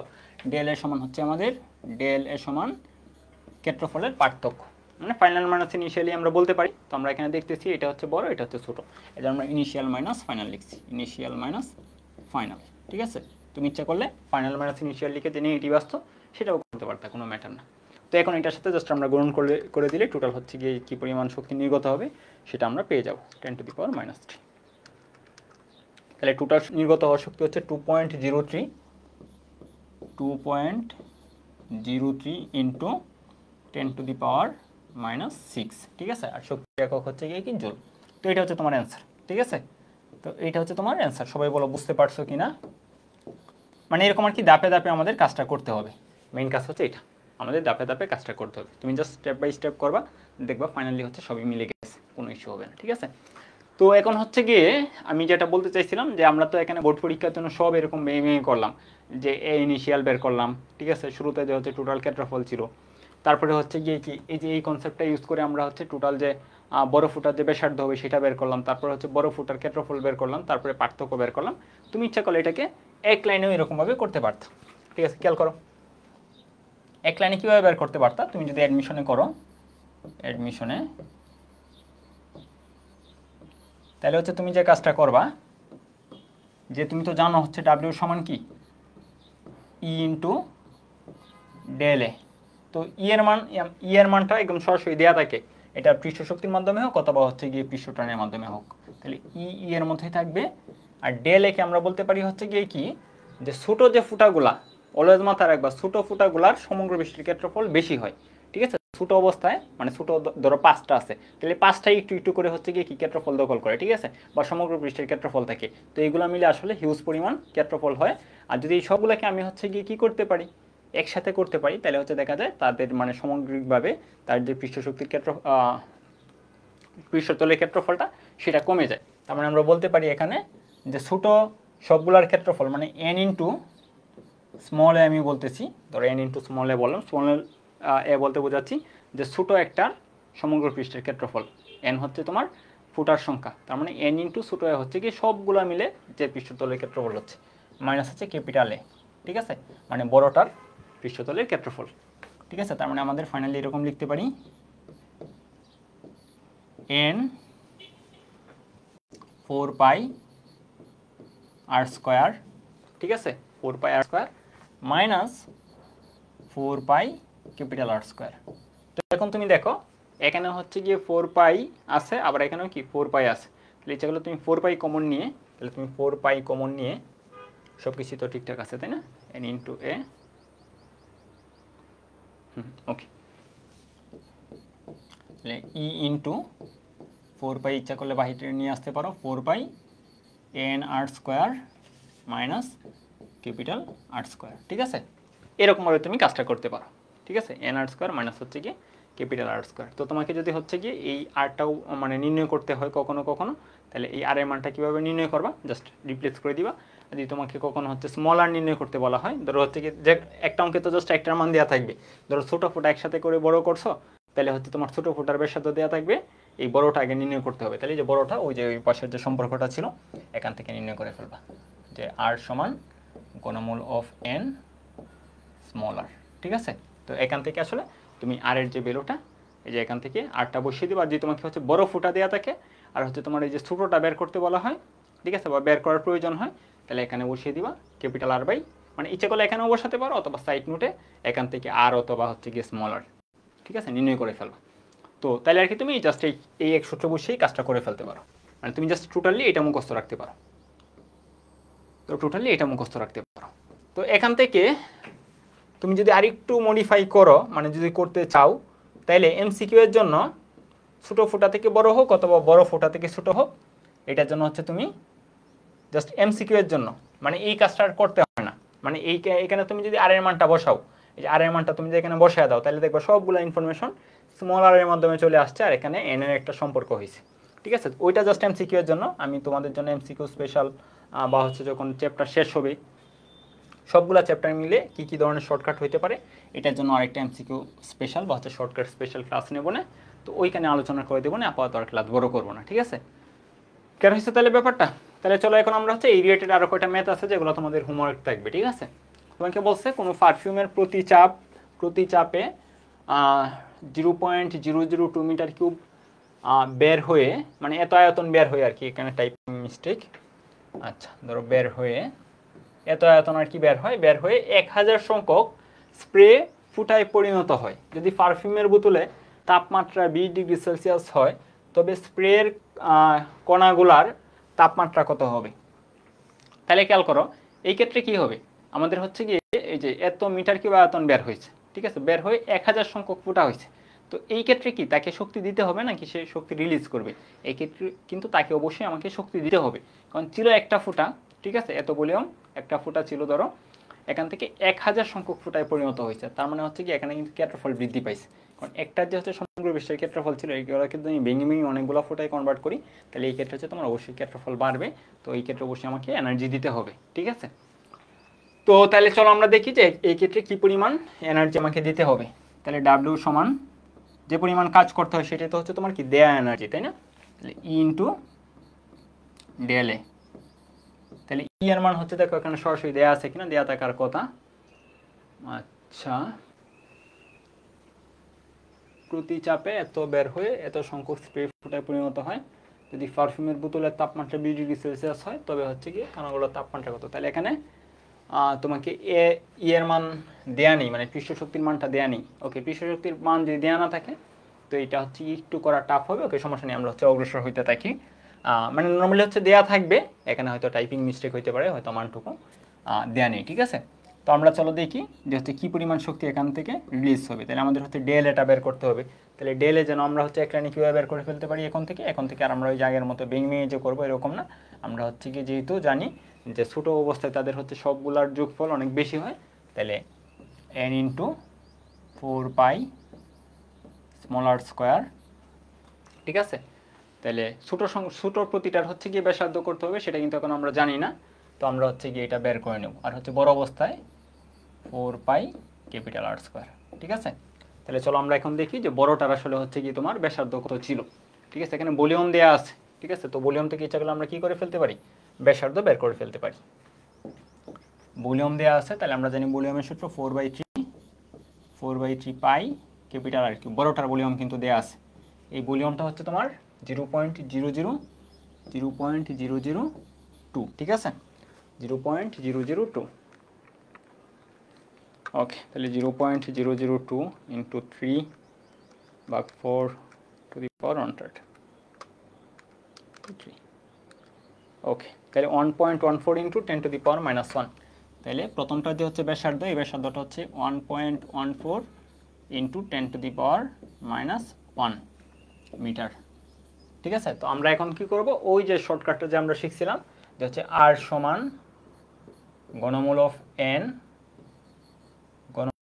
এন ইন্টু স্মল আর, এখান থেকে আমরা হচ্ছে ছোটোটার ব্যাসার্ধ বের করবো, কারণ এখানে বলেই দিচ্ছে তোমার কি 1000 সংখ্যক হয়েছে। তো ইচ্ছা করলে এখান থেকে আমরা স্মল আরটুকু নির্ণয় করে ফেলতে পারি, যেহেতু আমাদের এখন ক্যাপিটাল আরটা আছে, ঠিক আছে। তাহলে আমরা এই ক্যাপিটাল আরটাকে ভাগ করে দেবো ঘনমূল অফ আর দ্বারা, ঠিক আছে। তাহলে 1000 টু দি পাওয়ার, ঘনমূল বলতে হচ্ছে পাওয়ার 1/3 মানে 1/3, ঠিক আছে। তো আমাদের এখান থেকে পাইছি 1.14 ইন্টু 10⁻⁻, স্মল আর যেটা, এই স্মল আর হচ্ছে গিয়ে তোমার 1.14 into 10 to the power minus 2, 1.14 into 10 to the power minus 2।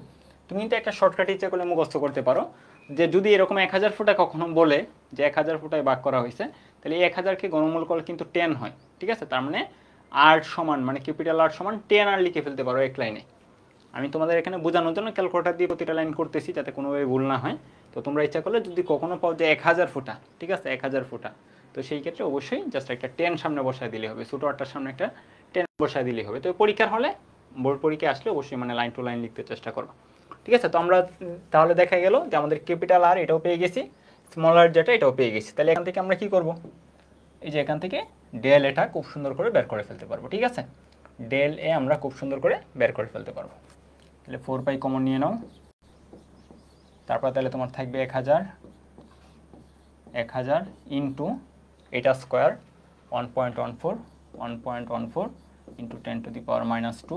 এটা তোমরা এখন নিজেরাই করবা, আমি আর হচ্ছে গিয়ে সামনে বেশি দূর করে দেবো না। মাইনাস বড়টা স্কোয়ার, তাহলে বড়টা হচ্ছে 1.14 into 10 to the power minus 1, 1.14 into 10 to the power minus 1 square, ঠিক আছে। তো এই পরিমাণ হচ্ছে কি তোমার ক্ষেত্রফলের চেঞ্জ হয়েছে, ঠিক আছে। তাহলে ডেলে আমরা পাইছি, এটা ছিল হচ্ছে কি ক্যাপিটাল আর এর মান নির্ণয় করা, এটা ছিল তোমার স্মল আর এর মান নির্ণয় করা, করে আমরা হচ্ছে কি ডেলে পেয়ে গেছি। তো এখানে যদি ই দেওয়া থাকতো তাহলে কিন্তু তোমার টোটাল কি পরিমাণ এনার্জি রিলিজ হচ্ছে বা হচ্ছে কি পরিমাণ এনার্জি তোমার দেয়া লাগছে, এই ক্ষেত্রে দেয়া লাগছে, এটা তুমি কিন্তু নির্ণয় করতে পারতা ইন্টু ডেলে, ঠিক আছে। ধরো আমরা এটা বের করে ফেলছি, মানে আমরা ডাব্লিউটা বের করে ফেলছি। তাহলে ডাব্লিউ বের করার পরে আমরা হচ্ছে বলছে যে এখানে বোতলের তাপমাত্রা ছিল 20 ডিগ্রি সেলসিয়াস, স্প্রেয়ের কণাগুলোর তাপমাত্রা কত হবে। তাহলে আমি যে পরিমাণ এনার্জি দিলাম, ঠিক আছে, এই পরিমাণ এনার্জি কি এই কণাগুলো গ্রহণ করছে, ঠিক আছে, তাই না ব্যাপারটা। তো গ্রহণ করার পর কিন্তু তার তাপমাত্রাটা কি কিছুটা বৃদ্ধি পাওয়ার কথা। তাহলে চলো আমরা দেখি যে এই ক্ষেত্রে হচ্ছে আমরা যে সূত্রটা ইউজ করবো সেটা হচ্ছে কি এমএস ডেল থিটা সমান হচ্ছে তোমার ডাব্লিউ। এখন আমাদের যদি ইটা সরাসরি দেওয়া থাকতো, নর্মালি কোশ্চেনে দেওয়া থাকবে, এই ক্ষেত্রে হয়তো টাইপিং মিস্টেক হতে পারে, এটা আমি শিওর না। তো ধরো হচ্ছে আমি ধরে নিলাম হচ্ছে টাইপিং মিস্টেক, ঠিক আছে, অথবা এর মাধ্যমে হয়তো নির্ণয় করতে বলা হতে পারে। তো যাই হোক, তুমি এখানে সংখ্যা অত মান বের করে এই ডাব্লিউ এর জায়গায় ওই মানটা বসিয়ে দিবা। এম তো দেওয়া আছে, ঠিক আছে, এম সরাসরি দেওয়া নেই, কিন্তু ভলিউম দেওয়া আছে আর হচ্ছে তোমার ডেন্সিটি দেওয়া আছে। তাহলে তুমি ইচ্ছা করলে কী করে ফেলতে পারো, বর বের করে ফেলতে পারো ভলিউম ইন্টু ঘনত্ব দিয়ে। ভলিউম 0.002 আর ঘনত্ব হচ্ছে কি 800 দিয়ে তুমি হচ্ছে বর বের করে ফেলতে পারো। আপেক্ষিক তাপ দেওয়া আছে 3200, আর ডেল থিটা হচ্ছে কত হবে এটা তুমি বের করে ফেলো। ধরো ডেল থিটা তুমি পাইছো 5, মানে হচ্ছে 5 ডিগ্রি সেলসিয়াস চেঞ্জ হবে তাপমাত্রার, মানে এই ক্ষেত্রে বৃদ্ধি পাবে আর কি, ঠিক আছে। তাহলে আগে ছিল হচ্ছে তোমার 20 ডিগ্রি সেলসিয়াস, তাহলে এখন বৃদ্ধি পেয়ে কত হবে 25 ডিগ্রি সেলসিয়াস। এই ক্ষেত্রে কিন্তু তাপমাত্রা অবশ্যই বৃদ্ধি পাবে, ঠিক আছে, যেহেতু তোমার এক্সট্রা করে শক্তি দিছো। তাহলে এরকম দেখো আমাদের হচ্ছে তাহলে মেইন কনসেপ্ট কিন্তু আগেরটাই, জাস্ট হচ্ছে কি কাজের পরিমাণটা বের করে ওইটার থেকে মানে এই যে শক্তিটা, এই শক্তিটা অন্য কোথাও ইউজ হয়েছে ওইখানে একটু মানে জোড়া লাগানো ম্যাথ, কিন্তু আমাদের কনসেপ্ট কিন্তু সেই আগেরটাই। তো আশা করি আমরা এটা করতে পারবো। এই রিলেটেড আরও ম্যাথ আছে, এগুলো তোমরা নিজেরা করবা, আমি আর হচ্ছে গিয়ে করে দেবো না। ওকে, তাহলে চলো আমরা এই ম্যাথটা একটু দেখি, আমি তোমাদের হয়তো একটু আইডিয়া দিয়ে দেবো, তোমরা নিজেরা বাসায় করবা। বলছে চিত্রের আর ও 2R ব্যাসার্ধের দুটি সাবানের পানির বুদবুদ, মানে এইটার যে ব্যাসার্ধ এটা একটু দেখা যাচ্ছে বড়, এইটার হচ্ছে ব্যাসার্ধ 2R, ঠিক আছে, 2R, আর এইটার ব্যাসার্ধ হচ্ছে জাস্ট R, ঠিক আছে, যুক্ত করা হলো। আর সমান হচ্ছে তোমার 1 সেন্টিমিটার, সাবানের পৃষ্ঠটান হচ্ছে গিয়ে 4.2 × 10⁻³ নিউটন পার মিটার, ঠিক আছে। তোমাকে বলছে আর ব্যাসার্ধের বুদবুদটিকে ফুলাতে কৃত কাজ কত। দ্বিতীয় কোয়েশ্চেন বলছে নল দ্বারা যুক্ত করার পর বাতাস কোন দিকে প্রবাহিত হবে, ঠিক আছে। তাহলে আমাদের দ্বিতীয় যে কোয়েশ্চেনটা, এই কোয়েশ্চেনটা করার জন্য আমাদের আরেকটা কনসেপ্ট জানা থাকতে হবে, যে কনসেপ্টটা আজকে আমরা আলোচনা করব। তো এখান থেকে হচ্ছে চলো আমরা প্রথম যে কোয়েশ্চেনটা এটার অ্যান্সার করে ফেলি। প্রথমটা কি বলতো, প্রথমটা বলছে আর ব্যাসার্ধের বুদবুদটিকে ফুলাতে কৃত কাজ কত। তাহলে কৃত কাজের সূত্র কি, ই ইন্টু ডেল এ। তাহলে তোমাকে কিন্তু বলছে যে হচ্ছে কি আর ব্যাসার্ধের বুদবুদটিকে ফুলাতে কৃত কাজ, মানে বুদবুদটা হচ্ছে কি তুমি ফুলাইছো, মানে শূন্য থেকে একদম শুরু করে, মানে যখন তার ভলিউম ছিলই না, শুরুতে বুদবুদটা ছিলই না, মানে বুদবুদের কোনো উপস্থিতিই ছিল না, অস্তিত্বই ছিল না, সেখান থেকে তুমি বুদবুদটা ফুলাইছো। তার মানে শুরুতে তার ভলিউম ছিল 0, পৃষ্ঠতলের ক্ষেত্রফল 0, হ্যাঁ ভলিউমও 0, পৃষ্ঠতলের ক্ষেত্রফলও 0, ঠিক আছে। তো এখান থেকে ফুলিয়ে তুমি এই যে আর ব্যাসার্ধে নিয়ে আসছো। তাহলে আমি যদি তোমাকে বলি যে টোটাল ক্ষেত্রফলের পরিবর্তন তুমি কত করছো, তাহলে বর্তমানে যে ক্ষেত্রফলটা আছে সবটাই কিন্তু তুমি হচ্ছে গিয়ে কি তৈরি করছো। তার মানে এটার জন্যই তোমার কাজ করতে হয়েছে। তাহলে তোমাকে বলছে পৃষ্ঠটান 4.2, তাহলে ই যা পৃষ্ঠশক্তিও কি মানে আমাদের হচ্ছে যে এখানে ই এর যে মানটা এটা হচ্ছে পৃষ্ঠটানের মানে বসাতে পারবো, কারণ হচ্ছে ই যা পৃষ্ঠটানও তা, ঠিক আছে। তাহলে হচ্ছে তোমার 4.2 ইন্টু 10⁻³ ঠিক আছে। আর ডেল এ বলতে এখানে আমরা বুঝবো যেহেতু জাস্ট একটা ফুটাই, ঠিক আছে। ফাইনালি ব্যাসার্ধ হচ্ছে আর, তাহলে ফাইনাল যে তার পৃষ্ঠতলের ক্ষেত্রফল সেটা হচ্ছে 4πr²। আর শুরুতে তো তার কি ছিল না, কোনো পৃষ্ঠতলের ক্ষেত্রফল ছিলই না, শুরুতে তার ব্যাস ছিল বা ব্যাসার্ধ ছিল একদম, এখানে কি ব্যাসার্ধ বলছে না কি ব্যাসার্ধ, তাই ঠিক আছে। তাই শুরুতে তার ব্যাসার্ধ ছিল 0, এজন্য আমাদের -0। তোমাকে যদি এরকম বলতো যে শুরুতে হচ্ছে গিয়ে কি একটা ব্যাসার্ধ ছিল, ফাইনালি হয়েছে আর ব্যাসার্ধ, বা শুরুতে ছিল আর ব্যাসার্ধ, ফাইনালি হয়েছে 5r, তখন আমরা হচ্ছে এটা কিন্তু 4π5r² মাইনাস হচ্ছে 4πr² লিখতে হতো। মানে আমাদের এখানে অবশ্যই মাস্ট খেয়াল রাখতে হবে এটা কিন্তু আমাদের ক্ষেত্রফলের পরিবর্তন, ঠিক আছে। এটা আমাদের ক্ষেত্রফলের পরিবর্তন ডেল এ, ঠিক আছে। তো এই ক্ষেত্রে আমরা কেন জাস্ট হচ্ছে কি 4πr² বসিয়ে করে ফেলতে পারি, কারণ শুরুতে এখানে তার হচ্ছে কি কোনো ক্ষেত্রফলের মানই ছিল না, সমগ্র বিশ্বের কোনো ক্ষেত্রফলই ছিল না, ঠিক আছে। ক্লিয়ার হয়েছে ব্যাপারটা? তো আমরা এখানে জাস্ট মান বসিয়ে দিলেই পারি এখন। চলো আমরা মান বসিয়ে একটা প্রথমটা আমি করে দিই। তাহলে 4πr², আর এর মান কত ছিল 1 সেন্টিমিটার, তাই না? 1 সেন্টিমিটার, তাহলে হচ্ছে 10⁻², 1 সেন্টিমিটার মানে 10⁻² স্কোয়ার, 4πr² ইন্টু 4.2 ইন্টু 10⁻³ ঠিক আছে। তাহলে তোমার এখানে হচ্ছে 5.27 ইন্টু 5.27 ইন্টু 10⁻⁶ জুল, ঠিক আছে। এত পরিমাণ শক্তি তোমাকে দিতে হবে, এত পরিমাণ কাজ তোমার করতে হবে। তো এটা আমরা পেয়ে গেলাম। আর দ্বিতীয় যেটা, এটা যেন হচ্ছে আমরা এখন নেক্সট কনসেপ্টে আমরা পড়বো। এখন আমরা হচ্ছে কি একটা নতুন কনসেপ্ট পড়বো, করে আমরা জাস্ট এখানে আবার তোমাকে একটু দেখিয়ে দিয়ে যাব, ঠিক আছে, যে আসলে হচ্ছে কি এটা আমরা কিভাবে করতাম। তো এখন আমরা যে কনসেপ্টটা পড়বো সেটা হচ্ছে গিয়ে পানির ফুটা ও সাবানের ফুটার ক্ষেত্রে অতিরিক্ত চাপ। পানির ফুটা ও সাবানের ফুটার ক্ষেত্রে অতিরিক্ত চাপ। তো আমি তোমাদের হচ্ছে গিয়ে আগে একটা আইডিয়া দিই যে আমরা যখন একটা বুদবুদ বা হচ্ছে পানির ফুটা এই সম্পর্কে আমরা কি পড়ে আসছি আগে বলো তো, যে তারা সবথেকে কম এরিয়া দখল করতে চায়, ঠিক আছে, সবথেকে কম ক্ষেত্রফল দখল করতে চায়, কিসের জন্য? পৃষ্ঠটান ধর্মের জন্য। এখন তারপরেও কিন্তু একটা বুদবুদ ফুলে, ঠিক আছে, বা হচ্ছে কি একটা বুদবুদ তৈরি হয়, একটা পানির ফুটা তৈরি হয়। তো এই ক্ষেত্রে আমরা কি বলতে পারি, ধরো এরকম একটা হচ্ছে বুদবুদ তৈরি হয়েছে বা পানির ফুটা তৈরি হয়েছে। তো ওইটার জন্য কিন্তু পৃষ্ঠটানের জন্য সে কি চাচ্ছিল, সেজন্য সবথেকে কম ক্ষেত্রফল দখল করে। পৃষ্ঠটানজনিত ধর্মের জন্য সে চাইছিল সবথেকে কম ক্ষেত্রফল যেন দখল করে। পৃষ্ঠটানজনিত একটা বল কিন্তু ছিল, যে বল চাইছিল সে সংকুচিত হোক। আর এই তরলের অভ্যন্তরে একটা ফোর্স ছিল, যে ফোর্সের জন্য চাচ্ছিল সে প্রসারিত হোক, ঠিক আছে। তার মানে এখানে দেখো কয়টা ফোর্স তৈরি হয়েছে, দুইটা ফোর্স তৈরি হয়েছে। একটা হচ্ছে তোমার পৃষ্ঠটানজনিত বল, যেটা আসলে সংকুচিত হইতে চাইছিল, আর হচ্ছে কি আরেকটা ওই পদার্থের অভ্যন্তরীণ চাপ বা অভ্যন্তরীণ বল, যে বলের জন্য সে চাচ্ছিল কি প্রসারিত হোক। তো একটা মোমেন্টে এসে কিন্তু সে স্টেবল অবস্থা ধারণ করে। ধরো সে এই অবস্থায় আছে, স্টেবল অবস্থা, মানে এরপরে সে হচ্ছে কি সংকুচিত হচ্ছে না, তারপরে হচ্ছে কি প্রসারিত হচ্ছে না, মানে এইভাবেই সে অবস্থান করতেছে। তার মানে এটাকে আমরা তার স্টেবল অবস্থা বলতেছি। এখন আমি যদি এই গোলকটাকে মাঝ বরাবর কেটে ফেলি জাস্ট পর্যবেক্ষণের জন্য, এই গোলকটাকে ধরো আমি মাঝ বরাবর কেটে ফেললাম, ধরো আমি এই যে এখানেই কেটে ফেললাম, ধরো এই বরাবর কেটে ফেললাম জাস্ট পরীক্ষা নিরীক্ষা করার জন্য, ঠিক আছে। এই বরাবর কাটার পরে আমি কি দেখবো বলতো, আমি দেখব যদি হচ্ছে কি যে ফোর্সটুকু তাকে প্রসারিত করতে চাচ্ছে, এই ফোর্সটুকু হয়তো এই যে এরকমভাবে কাজ করতেছে, ঠিক আছে। এখন এটা তো আসলে গোলক, আমি যখন কেটে ফেলবো তখন কি একদম বৃত্তাকার দেখবো না, ঠিক আছে। তো এটার ভিতর হচ্ছে কি একটা চাপ ছিল, এই চাপটাই আসলে হচ্ছে বলে কনভার্ট হয়েছে, যে কারণে সে হচ্ছে কি প্রসারিত হতে চাচ্ছিল, বা ওই চাপের কারণে সে প্রসারিত হতে চাচ্ছিল। এখন আমি যদি বলি যে বলটার ফলে সে প্রসারিত হতে চাচ্ছিল, প্রসারিত হওয়ার জন্য বল,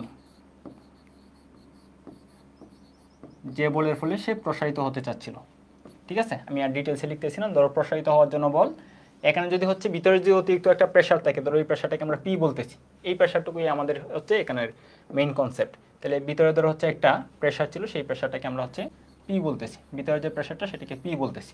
তাহলে আমরা হচ্ছে 9 টেনে পড়ছি পি ইকুয়াল হচ্ছে এফ বাই এ। তাহলে এফ সমান কি হবে, পি ইন্টু এ হবে না? পি ইকুয়াল তোমার হচ্ছে তোমার এফ বাই এ, তাহলে এফ সমান হচ্ছে পি ইন্টু এ। তাহলে প্রসারিত হওয়ার জন্য যে বলটুকু, এই বলটুকু এফ ইকুয়াল পি ইন্টু এ। ঠিক আছে, ভিতরে যে অতিরিক্ত চাপ সেটাকে আমরা পি ধরছি। ঠিক আছে, আর এখানে এটা কি বলতো, এটা হচ্ছে যেহেতু আমরা এই যে গোলকটাকে কাটছি, কাটার পর আমি যদি তাকাই তাহলে কি দেখবো, বৃত্তাকার দেখবো না? তাহলে আমি কি দেখবো, পাই আর স্কোয়ার দেখবো তার টোটাল ক্ষেত্রফল। তাহলে পি ইন্টু পাই আর স্কোয়ার। এই বলটা হচ্ছে প্রসারিত হওয়ার জন্য বল। আর সংকুচিত হওয়ার জন্য কোন বল কাজ করতেছে বলো তো? সংকুচিত হওয়ার জন্য কিন্তু আমার বল কাজ করতেছে পৃষ্ঠতন্ত্রজনিত বল। সংকুচিত হওয়ার জন্য আমার বল কাজ করতেছে পৃষ্ঠতন্ত্রজনিত বল। তাহলে পৃষ্ঠতন্ত্রজনিত বল এখানে কত হবে, এফ ইকুয়াল টি ইন্টু এল। টি হচ্ছে পৃষ্ঠটান, আর এল হচ্ছে তোমার কি, যতটুকু অংশ টাচ করে আছে। ঠিক আছে, যতটুকু অংশ টাচ করে আছে। তো আমি হচ্ছে এখানে একটা ব্যাপার এখানে একদম ক্লিয়ারলি মাথায় রাখতে হবে, আমি যে এখানে এল এর মানটুকু বসাবো, ঠিক আছে, এল এর মানটা কিন্তু বিভিন্ন ক্ষেত্রে ভিন্ন রকম হইতে পারে। তো যদি দুইটা পৃষ্ঠ থাকে তাহলে হচ্ছে হবে 2 ইন্টু 2 পাই আর। ঠিক আছে, যেহেতু এটা হচ্ছে গিয়ে কি বৃত্তাকার, ঠিক আছে, গোলক, সেটা হচ্ছে তোমার যে কোনো বুদবুদই হোক, সামানের বুদবুদ হোক অথবা হচ্ছে পানির ফুটা হোক, তারপরে হচ্ছে তোমার বায়ু বুদবুদ হোক, সব ক্ষেত্রেই কিন্তু তোমার হচ্ছে টোটাল দৈর্ঘ্যটা হচ্ছে 2 পাই আর। মানে 2 পাই আর তো থাকবেই। আর পৃষ্ঠ যদি দুইটা থাকে তাহলে সামনে একটা 2 গুণন হবে, আর পৃষ্ঠ যদি একটা থাকে তাহলে আর 2টা গুণন হবে না। তো আমি আপাতত কি বলি, আপাতত বলি ধরো পানির ফুটার জন্য, ধরো আমি পানির ফুটার জন্য যদি অঙ্কটা এখানে করি বা হচ্ছে ব্যাপারটাকে প্রুভ করি, তাহলে পানির ফুটা মনে রাখবা তোমার হচ্ছে কি পৃষ্ঠ থাকে একটা, তাহলে আমি এখানে প্রথমে 1 দিয়ে করি। ঠিক আছে, মানে হচ্ছে কি একটার জন্য আমি আর এই 2 টাকা এটা দিচ্ছি আর কি। তাহলে আমি বলতে পারি যে সংকুচিত হওয়ার জন্য ফোর্স হচ্ছে টি ইন্টু 2 পাই আর। তো এই স্টেবল অবস্থায় কিন্তু দুইটা সমান হয়। যখন স্টেবল অবস্থায় আছে ফুটাটা, তখন কি হবে, আমি কিন্তু দেখো আপাতত পানির ফুটার জন্য করতেছি, পরে আমি হচ্ছে সবগুলো কীভাবে মুখস্থ রাখবা, জাস্ট একটা 2 এক্সট্রাক্ট করে একটা 2 বসা দিলেই হবে।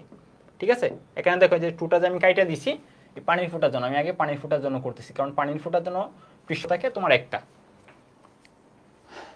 ওকে, তাহলে খেয়াল করো, তাহলে আমাদের স্টেবল অবস্থায় আমরা এখন বলতে পারি, এখানে লিখি যে স্টেবল অবস্থায়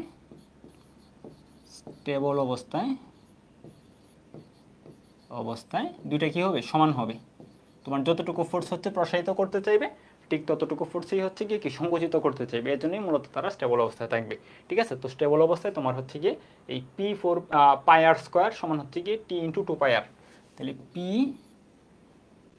পাই আর স্কোয়ার সমান টি ইন্টু 2 পাই আর। বুঝতেছো সবাই? তাহলে দেখো কোন কোন অংশটা কাটাকাটি যায়, আমাদের এখানে হচ্ছে কি যে পাই কাটাকাটি যাবে, পাই যাবে, একটা আর যাবে, আরেকটা আর যাবে। ঠিক আছে, তাহলে পি ইন্টু পাই তো কাটা, তাহলে আমরা হচ্ছে কি একসাথে লিখে ফেলি। হ্যাঁ, পি ইন্টু আর লিখার দরকার নেই, সরাসরি পি লিখে ফেলি। তাহলে পি সমান হচ্ছে তোমার 2t, আর হচ্ছে কি একটা আর ওই পাশে গিয়ে কাটাকাটি নিচে একটা আর থাকবে। এটা আমি এমনি হচ্ছে তোমরা এমনিতেই বুঝতে পারবা, 2t, তাহলে উপরে থাকতেছে 2t, আর এখানে আর স্কোয়ার ছিল, আর এখানে হচ্ছে আর ছিল, তাহলে কাটাকাটি করে এই পাশে একটা আর থাকবে, এই আরটাই হচ্ছে কি আমরা নিচে লিখে ফেলতে পারি একসাথে। ঠিক আছে, লাইন কমানোর জন্য আমরা একসাথে লিখে ফেললাম। তাইলে দেখো আমাদের পি সমান কি থাকতেছে 2t বাই আর। এটা কেন, যখন হচ্ছে তোমার কি কোনো এরকম একটা ফুটা থাকবে বা যখন এরকম ইনফরমেশন দেওয়া থাকবে, যখন তুমি বুঝতে পারবা জাস্ট তার একটা পৃষ্ঠ। ঠিক আছে, যখন একটা পৃষ্ঠ তখন 2t বাই আর। যদি দুইটা পৃষ্ঠ থাকতো তখন কিন্তু এই যে এই পাশে যে আমরা টোটালি কি নাই, এখানে কিন্তু আরেকটা 2 এই পাশে থাকতো এই যে টি এর সাথে, তখন কিন্তু 4t হয়ে যেত। ঠিক আছে, তাহলে এইটা মাথায় রাখবা।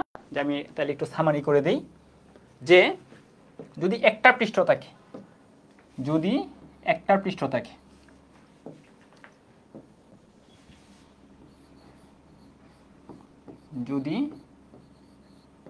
একটি পৃষ্ঠ থাকে,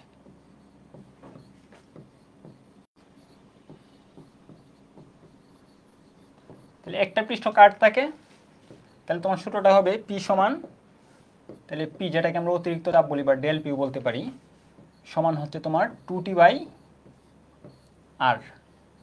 ঠিক আছে, যদি একটা পৃষ্ঠ থাকে তাহলে 2t বাই আর। এখন তোমার মনে হইতে পারে একটা পৃষ্ঠ কার কার আছে, একটা পৃষ্ঠ আছে হচ্ছে গিয়ে পানির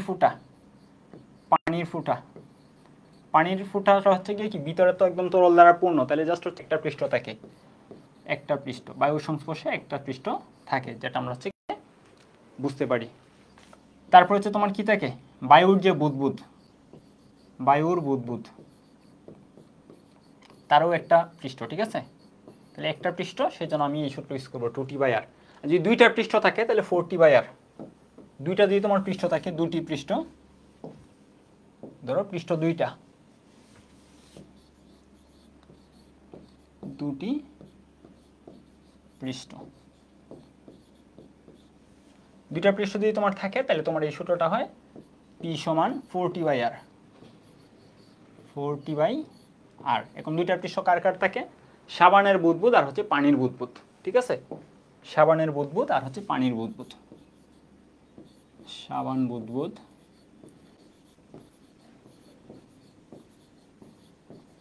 আর হচ্ছে তোমার কি পানির বুদবুদ, পানির বুদবুদ। তাহলে এখান থেকে দেখো একটা ব্যাপার হচ্ছে, এরকম ভাবে সামারি টানতে পারো যে বুদবুদ থাকলেই 4t/r, তবে শুধুমাত্র একমাত্র ব্যতিক্রম বায়ুর বুদবুদ, ঠিক আছে। বায়ুর বুদবুদের জন্য 2t/r। মানে তোমার যদি ওই রকম ভাবে কনসেপ্ট যে মাথায় না থাকে, ঠিক আছে, তাহলে জাস্ট যদি মুখস্থ করতে চাও তাহলে টেকনিকটা হচ্ছে গিয়ে কি, বুদবুদ থাকলেই 4t/r, তবে ব্যতিক্রম হচ্ছে গিয়ে কি বায়ুর বুদবুদ, বায়ুর বুদবুদ থাকলে হচ্ছে গিয়ে কি 2t/r, ঠিক আছে। তো এই সূত্রগুলো মাথায় থাকলে তুমি হচ্ছে এখন ওই অতিরিক্ত চাপের যে ম্যাথ, বিশেষ করে এমসিকিউ আসে, রিটেনও আসতে পারে, এগুলো আমরা করতে পারবো। তো দেখো এখানে কি বলছে, 3 × 10⁻³ মিটার ব্যাসার্ধ বিশিষ্ট একটি সাবানের বুদবুদ, ঠিক আছে। তাহলে সাবান বুদবুদ বলছে, তাহলে সাবান বুদবুদের জন্য সূত্র কি 4t/r, ঠিক আছে। কারণ আমরা বলছিলাম বুদবুদ থাকলেই 2t/r, ব্যতিক্রম হচ্ছে বায়ু বুদবুদ, ঠিক আছে। বুদবুদ অভ্যন্তরস্থ অতিরিক্ত চাপ নির্ণয় করো, সাবান দ্রবণের পৃষ্ঠ টানাতে হলে বুদবুদের পৃষ্ঠ শক্তি নির্ণয় করো, ঠিক আছে। তার মানে আমরা প্রথমটা আগে করি। তাহলে তোমার অতিরিক্ত চাপ, যেটাকে আমরা পি দ্বারা প্রকাশ করি, 4t/r। তো এটা আসলে আমার করেও দিতে হবে না, কারণ জাস্ট মান বসানো, খুবই সিম্পল। কিন্তু তুমি কোন সূত্রটা প্রয়োগ হবে সেটা বুঝতে পারলে খুবই সিম্পল। তাহলে 4t, টি এর মান হচ্ছে তোমাকে বলে দিচ্ছে কত, 20 × 10⁻³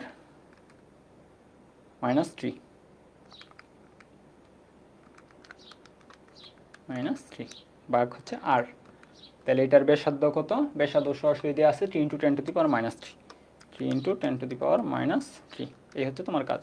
তাহলে 80/3 বা হচ্ছে 2.66 বা 26.66, 26.6666 প্যাসকেল, ঠিক আছে। তো এই হচ্ছে ব্যাপার। তাহলে দ্বিতীয় কোয়েশ্চেনটা কিন্তু একটু হচ্ছে কি মানে ঝামেলার কোয়েশ্চেন। মানে এখানে হচ্ছে তোমাকে কথাটা একটু যেরকমভাবে বলা উচিত ছিল সেরকমভাবে বলে নাই। তোমাকে বলছে বুদবুদের পৃষ্ঠ শক্তি নির্ণয় করো। তো পৃষ্ঠ শক্তি যেটা, এটা কিন্তু পৃষ্ঠটানের সমতুল্য। একটা পদার্থের জন্য পৃষ্ঠ শক্তি যা, পৃষ্ঠটানেও কিন্তু তা।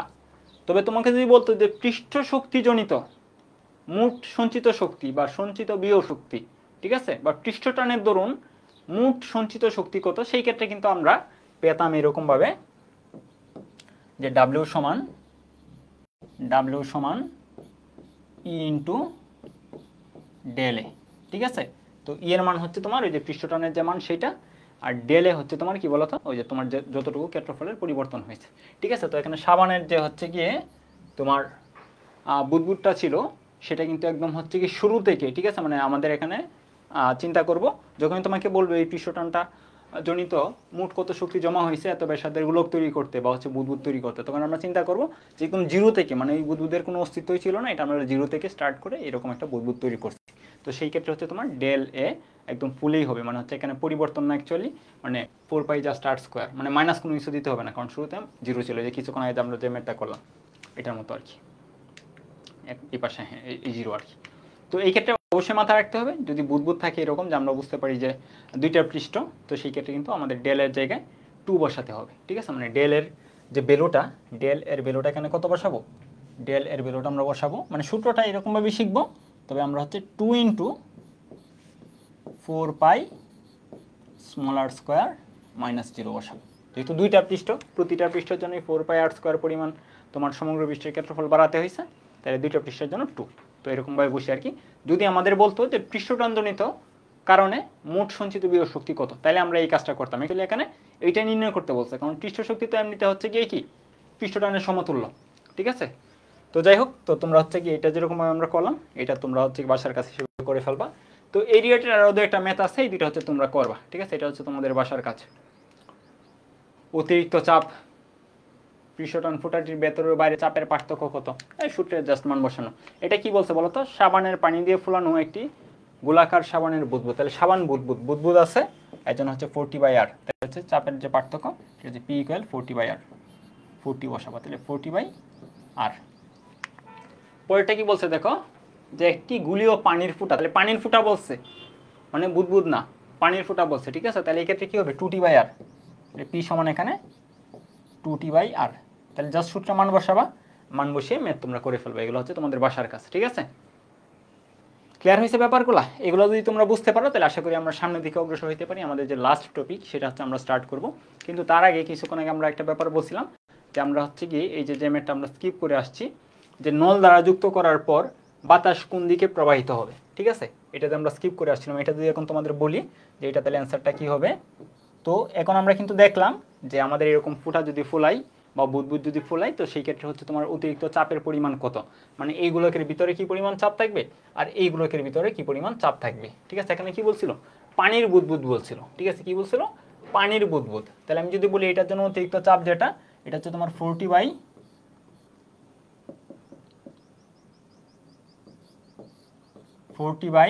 তোমার হচ্ছে কি স্মল আর বলতে এখানে হচ্ছে যেহেতু বলছিল যে ব্যাসার্ধ 2r, মানে নিচে কিন্তু ব্যাসার্ধটা, তো ব্যাসার্ধ যেহেতু দেওয়া আছে 2r বসালাম। তো এটা হচ্ছে অতিরিক্ত চাপ, আমি চাপের যে অনুপাতটা সেটা বের করতে চাচ্ছি, বা কোথায় চাপ বেশি সেটা আমি নির্ণয় করতে চাচ্ছি। আর এই ক্ষেত্রে বলো তো কী হবে? 40/r, ঠিক আছে? জাস্টার।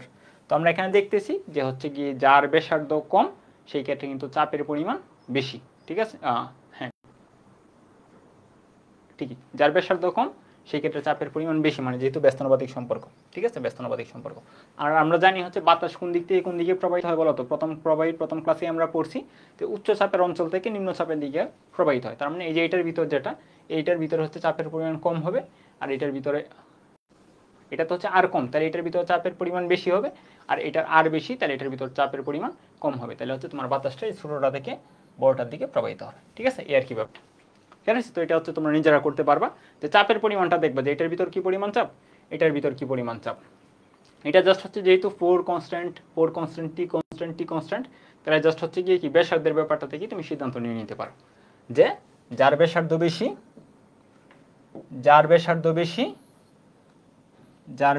বেশি, তার হচ্ছে তোমার কি পি কম, যার ব্যাসার্ধ কম তার পি বেশি। আর আমরা জানি বাতাস অলওয়েজ উচ্চচাপ থেকে নিম্নচাপের দিকে প্রবাহিত হয়।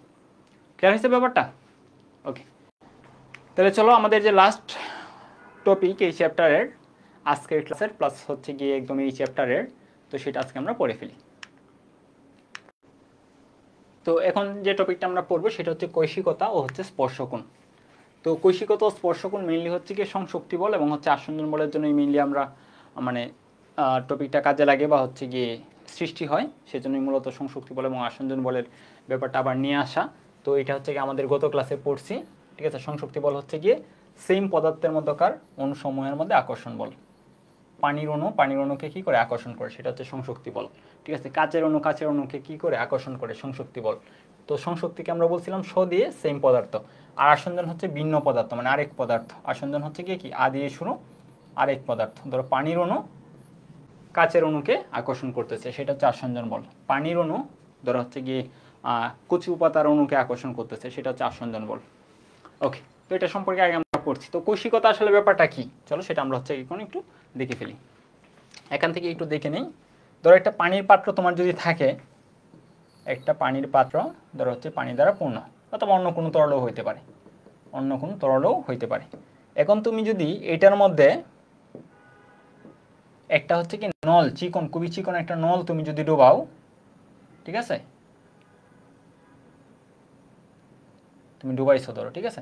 এখন এই যে পানিটা যদি এই নলকে ভিজায় তাহলে একটা ঘটনা ঘটতে পারে, আর যদি না ভিজায় তাহলে হচ্ছে অন্য একটা ঘটনা ঘটতে পারে। মানে এখানে কিন্তু যে কোনো তরলেই হইতে পারে, পানির জায়গায় তোমার পারদ হইতে পারে। মানে মেইন ঘটনা হচ্ছে তোমার এখানে একটা খুবই চিকন একটা নল থাকবে, যেটাকে আমরা কৈশিক নল বলি। একটা নল যেটাকে আমরা কি বলি, কৈশিক নলও বলে থাকি, কৈশিক নল। আর এখানে থাকে একটা তরল, ঠিক আছে? তরল পদার্থ। এখন তরল পদার্থকে যদি ভিজায়, এই তরল পদার্থ যদি নলকে ভিজায় তাহলে হচ্ছে দেখা যায় এই তরলটা হচ্ছে একটু ভিতরের সাইডে উঠে যায়, ঠিক আছে। এটা কিসের জন্য? পৃষ্ঠটানের জন্য। মূলত আমরা কেন পৃষ্ঠটানের জন্য বা কিভাবে উঠে সেটা আমরা হচ্ছে প্রমাণ সহ দেখব। যদি না ভিজায় তাহলে দেখা যায় হচ্ছে গিয়ে তরলটা একটু নিচে ডেবে যায়। ধরো আমি হচ্ছে লাল যে নলটা এখন আঁকতেছি এটা হচ্ছে ধরো ভিজায় না, না ভিজায় তাহলে হচ্ছে এই তরলটা একটু নিচে নেমে যায়, মানে এখানে থাকে আর কি, ঠিক আছে। তো আর এখানে এই যে পৃষ্ঠটা যেটা, পৃষ্ঠটাও এক একটা আকার ধারণ করে, আমরা সামনেই দেখব। তো এই যে আমাদের যদি তরলকে ভিজায় বা হচ্ছে এই পাইপকে, এই তরলটা যদি হচ্ছে কি তোমার নলটাকে ভিজায় তাহলে দেখা যায় তরলটা একটু উপরে উঠে যায়। আর যদি হচ্ছে কি এই তরলটা নলকে না ভিজায় তাহলে হচ্ছে তরলটা একটু নিচে ডেবে যায়। এই যে আমাদের ওই নলের ভিতর দিয়ে তরলের উপরে উঠে যাওয়া অথবা নিচে নেমে যাওয়া, এটাকে আমরা বলতেছি হচ্ছে কি কৈশিকতা, ঠিক আছে। এই ব্যাপারটাকে আমরা বলতেছি কৈশিকতা। এটা কেন হয়? এটা আসলে পৃষ্ঠটানের জন্য হয়। কৈশিকতা যে ব্যাপারটা কেন হয়? পৃষ্ঠটানের জন্য হয়। আমরা যখন পৃষ্ঠটান ক্লাস করছি তখন আমরা বলছিলাম, এটা আমরা সামনে দেখবো যে কৈশিকতার যে ব্যাপারটা, এটা আমরা এখনো পড়ি নাই। তো এটা আজকে আমরা দেখলাম যে পৃষ্ঠটানজনিত কারণে। তো পৃষ্ঠটানজনিত কারণের ব্যাপারটা আমরা আরও ডিটেলসে দেখবো। তো আপাতত চলো আমরা বেসিক যে ইনফরমেশন সেগুলো একটু জেনে নিই। তাহলে কৈশিকতা আসলে কি? কোনো কৈশিক কাচ নলের এক প্রান্ত, কৈশিক কাচ নল কি সেটা তো বুঝতে পারলাম যে খুবই চিকন তোমার হচ্ছে কি নল। আচ্ছা, এটারও ডেফিনেশন আছে। কোনো কৈশিক কাচ নলের এক প্রান্তে তরলের মধ্যে খাড়া করে ডুবালে নলের ভিতর কিছু তরলের মুক্ত তল থেকে উপরে উঠে যায়, মানে কিছুটা হয়তো উপরে উঠে যায় অথবা কি নিচে নেমে আসে। এই যে এই পাশে আমরা দেখাইছি যে হয়তো কি উপরে উঠতে পারে, এই যে উপরে উঠে যেতে পারে অথবা কি নিচেও নেমে যেতে পারে। এটা ডিপেন্ড করতেছে কি ভিজাচ্ছে নাকি ভিজাচ্ছে না। নিচে নেমে আসে। কৈশিক নলের তরলের এরকম অধিক্ষেপ বা অবক্ষেপকে কি বলা হয়? কৈশিকতা বলা হয়। তো কৈশিক নল আসলে কি? অতি সূক্ষ্ম ও সুষম ছিদ্র বিশিষ্ট নলকে কি বলে? কৈশিক নল বলা হয়, ঠিক আছে। তাহলে কৈশিক নলের ডেফিনেশন আমরা জানলাম, কৈশিকতা কাকে বলা হয় সেটাও আমরা জানলাম। তাহলে এখন আমরা চলো দেখি পরবর্তীটাকে কি আছে।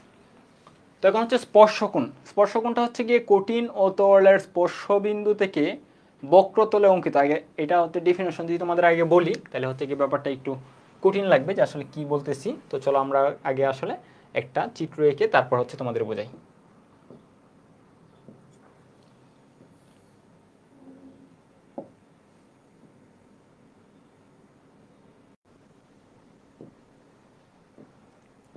এটা হচ্ছে তোমার তরল পাত্র।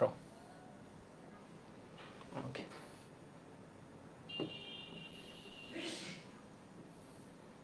ওকে, এটা তুমি ধরো হচ্ছে তরল পাত্র আর এটার ভিতর হচ্ছে ধরো তোমার তরল পদার্থ ছিল। এখন আমরা আগেই বলছি যে হচ্ছে আমি যে নলটা ডুবাবো এই নলটা হচ্ছে গিয়ে কি তরল দ্বারা ভিজতেও পারে অথবা কি নাও ভিজতে পারে। এখন ধরো হচ্ছে কি তরল দ্বারা ভিজলো না, ঠিক আছে, যদি না ভিজে আর কি, যদি না ভিজে তখন দেখা যাবে তরলের যে উপরের পৃষ্ঠটা ও হচ্ছে কি মানে ওকে ডাবিয়ে আর কি পাইপটা আমার নিচে নামবে। মানে ব্যাপারটা এরকম, ধরো হচ্ছে কি আমি কোনো একটা তীক্ষ্ণ দাঁড়ালো যন্ত্র দিয়ে কোনো কিছু একটা হচ্ছে গিয়ে গর্ত করতে চাচ্ছি, তাহলে যদি ওইটা সরাসরি প্রবেশ করে, ঠিক আছে, তাহলে তো হচ্ছে একদম সমতল থাকে। ধরো হচ্ছে কি এখানে মাটি ছিল, আমি হচ্ছে যে দাঁড়ালো বস্তুটা ঢুকালাম, ও একদম হচ্ছে গিয়ে কি মাটিকে সরিয়ে মানে হচ্ছে একদম ঢুকে গেছে, তাহলে এই অংশটা সমতল থাকার কথা। কিন্তু ধরো হচ্ছে মাটিকে কাটতে পারলো না, মানে ক্ষতবিক্ষত করলো আর কি, ঠিক আছে। ক্ষতবিক্ষত করলে কি এরকম একটা হচ্ছে কি অংশ সৃষ্টি হয় না? এই পানির জন্য সেম, যদি হচ্ছে কি তোমার পানি বা যে কোনো তরল, অলরেডি আমি বেশিরভাগ সময় পানি বলতেছি কিন্তু এটা অন্য কোনো তরলও হতে পারে। এখন ধরো ওই নলটা যদি হচ্ছে গিয়ে কি তরল কর্তৃক না ভিজে তাহলে দেখা যায় যে এখানে একটাই যে অবতল অংশ সৃষ্টি হয়, ঠিক আছে, মানে হচ্ছে পানিটা একটু ডেবে যায়, ঠিক আছে, এটা কি অবতল না উত্তল, মানে এরকম একটা অংশের সৃষ্টি হয়, ঠিক আছে। আর এই যে পানিটা হচ্ছে কি নিচে নেমে যায়, এতটা পাকে না, যাই হোক আপাতত এটাই ধরে নাও বোঝানোর জন্য। তো এই যে হচ্ছে গিয়ে কি আমাদের তরলটা একটু ডেবে গেছে মনে হচ্ছে। তো আমরা যদি এই যে তরলটা যে বেঁকে গেছে, এই বেঁকে যাওয়া অংশটা মানে এই পয়েন্ট থেকে ধরো হচ্ছে কি পাইপ যেখানে টাচ করছে আর হচ্ছে বেঁকে যাওয়া অংশটা বরাবর যদি আমি একটা স্পর্শক টানি, তাহলে ধরো এই যে এরকমভাবে একটা স্পর্শক টানতে পারি। তরলের যে মুক্ত পৃষ্ঠটা, এই মুক্ত পৃষ্ঠ বরাবর যদি আমি হচ্ছে গিয়ে কী টানতে পারি, একটা স্পর্শক টানতে পারি, তাহলে এই স্পর্শকটা তরলের ভিতরে পাইপের সাথে যে কোণটা উৎপন্ন করে সেটা হচ্ছে তোমার স্পর্শকোণ। খেয়াল করো ব্যাপারটা, আমি যদি হচ্ছে কি এই তরলের মুক্ত পৃষ্ঠ বরাবর কি টানি, একটা স্পর্শক টানি, এই যে একটা স্পর্শক টানলাম, ঠিক আছে, টানার পর আমি তরলের ভিতরে পাইপের সাথে, দেখো পাইপ কিন্তু এই পাশেও আছে, তরলের ভিতরেও কিন্তু পাইপ আছে, ঠিক আছে। তো আমি কোন পাইপটুকু নেব, যে তরলের ভিতরের যে পাইপ ওইখানে যে কোণটা উৎপন্ন করে, মানে এই যে এই কোণটুকু, এই কোণটুকুকে আমরা বলতেছি স্পর্শকোণ। দেখো আমি কিন্তু পাইপে যে এই পাশেও কিন্তু পাইপের সাথে কোণ কনসিডার করতে পারতাম, কিন্তু ওইটা কিন্তু না, বলছে তরলের ভিতরে পাইপের সাথে যে কোণটা উৎপন্ন করে, ঠিক আছে, তরলের ভিতরে। তাহলে তরলের ভিতরের পাইপ কোনটা? এই যে এইটা, যেটা তরলের ভিতরে অলরেডি প্রবেশ করা ফেলছি। তাহলে এইখানে যে কোণটা উৎপন্ন হয়েছে সেটাকে আমরা বলতেছি হচ্ছে তোমার কি স্পর্শকোণ থিটা। ক্লিয়ার হয়েছে ব্যাপারটা? তাহলে ডেফিনেশনটা তুমি এখন বুঝতে পারবা।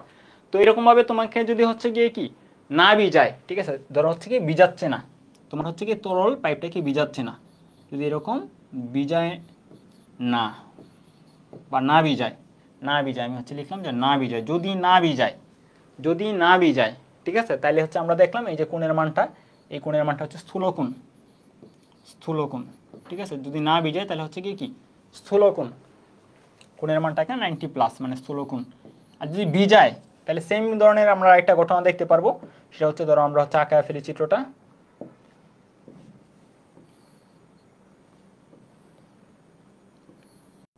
ওকে, ধরো এটা তো হচ্ছে কি সেম আগের মতো তরল পদার্থ আছে, যদি ভিজায়, ভিজালে হবে এরকম, এটা হচ্ছে ধরো তোমার পাইপটা,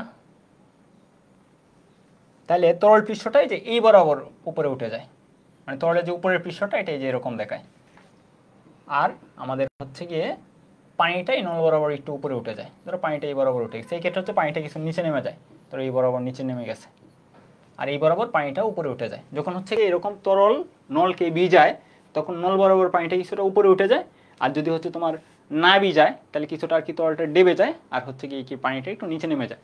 তো এই ক্ষেত্রে আমি বলি কোণের মানটা কত হবে, তাহলে দেখো কোণের যে ডেফিনেশনটা তোমাদের আমি বলছি, যে তরলের যে মুক্ত পৃষ্ঠটা আমি এই বরাবর একটা স্পর্শক টানবো, স্পর্শক আমি যেদিকে টানতে পারি ওই দিকে টানবো। ধরো এই যে এখানে পাইপ আর তরল টাচ করে আছে এই পয়েন্টে, তাহলে আমি স্পর্শকটা কোথায় টানবো? এই যে এইখানে টানবো, ঠিক আছে। এখন স্পর্শকটা টানলে দেখা যাবে এই যে এই বরাবর কিন্তু এখন স্পর্শকটা হবে, কারণ আমি উপর দিক বরাবর কিন্তু পাইপের জন্য স্পর্শকটা টানতে পারতেছি না। দেখো এখানেও কিন্তু সেম স্পর্শক কিন্তু আমরা এই যে এই বরাবর টানতে পারতাম, কিন্তু এইটা তো পাইপ, তো পাইপকে তো আমি হচ্ছে গিয়ে কি ধরো পাইপকে কাটবো না, ধরো তুমি স্পর্শকটা যে টানবা এটা হচ্ছে ছুরি দিয়ে টানবা, তবে পাইপটা যাতে না কাটে এজন্য আমি এই যে উপরের দিকে কাটছি, স্পর্শকটা অঙ্কন করছিলাম। আবার হচ্ছে এখানেও সেম, যে আমাদের যেখানে এই পাইপটাকে টাচ করে আছে এই পয়েন্ট থেকে আমরা তরলের পৃষ্ঠটা যেদিকে ওই দিকে টানবো, মানে আমি পাইপ কাটবো না, মানে আমি ওই দিকে স্পর্শক টানবো না, তাহলে হচ্ছে আমার এই যে স্পর্শকটা কিন্তু এখন এই দিক বরাবর হবে। মানে ইজি করে যদি সামারি করে যদি বলি, তাহলে তুমি কোন জায়গা থেকে হচ্ছে স্পর্শক টানা শুরু করবা? পাইপ এবং তরলের স্পর্শবিন্দু থেকে। তাহলে পাইপ এবং তরলের স্পর্শবিন্দু এখানে কোনটা? এটা হচ্ছে পাইপ এবং তরলের স্পর্শবিন্দু। আমি কোন দিকে হচ্ছে স্পর্শকটা টানবো? তরলের পৃষ্ঠটা যেদিকে চলে গেছে, তাহলে এই দিকে কিন্তু আর তরল নেই, কারণ এই দিকে তো পাইপেই, পাইপের হচ্ছে বডি এখানে, ঠিক আছে। তো এই যে এই দিক বরাবর তরলের পৃষ্ঠ, তো আমি এই যে এই দিক বরাবর টানবো। এখানে যদি বলি তরল এবং পাইপের স্পর্শবিন্দু হচ্ছে এটা, তো আমি স্পর্শক কোন দিকে টানবো? এই যে এই দিক বরাবর। তো এই যে স্পর্শকটা তরলের ভিতরে পাইপের সাথে যখন উৎপন্ন করে, তাহলে তরলের ভিতরের অংশটা এখানে কোনটা বলো তো? এই যে এটা হচ্ছে তরলের ভিতরের পাইপ, ঠিক আছে। তাহলে এখানে যে কোনটা উৎপন্ন হয়েছে সেটা হচ্ছে তোমার স্পর্শকোণ। আর উপরেও তো পাইপ ছিল, কিন্তু আমরা কিন্তু উপরের কোন চিন্তা করব না, আমি চিন্তা করব তরলের ভিতরে যে পাইপটা চলে গেছে ওই পাইপের অংশের সাথে উৎপন্ন কোণ, ঠিক আছে। তো এই ক্ষেত্রে হচ্ছে গিয়ে আমাদের তরল হচ্ছে পাইপকে ভিজাচ্ছে, ঠিক আছে, যদি ভিজায় আর কি, যদি ভিজায় তাহলে আমরা এটা মাথায় রাখবো, যদি ভিজায়, যদি ভিজায় তাহলে এখানে যে কোণটুকু হয় কোণটুকু কেমন দেখা যাচ্ছে? সূক্ষ্ম কোণ, মানে 90 থেকে ছোট কোণ, সূক্ষ্ম কোণ, ঠিক আছে ব্যাপারটা। তো এই ব্যাপারগুলো আমাদের মাথায় রাখতে হবে। তো এটা তুমি একটা শর্ট টেকনিকের মতো মাথায় রাখতে পারো। যদি না ভিজায় তাহলে দেখো এখানে কিন্তু দুইটা শব্দ দিয়ে আমার সেন্টেন্সটা গঠিত হয়েছে, না ভিজায়, তার মানে কিন্তু এটা একটু বড়, না ভিজায় মানে 4টা লেটার মোট, না ভিজায়, তাহলে এখানে স্থূল কোণ মানে কোণের মানটাও বড়।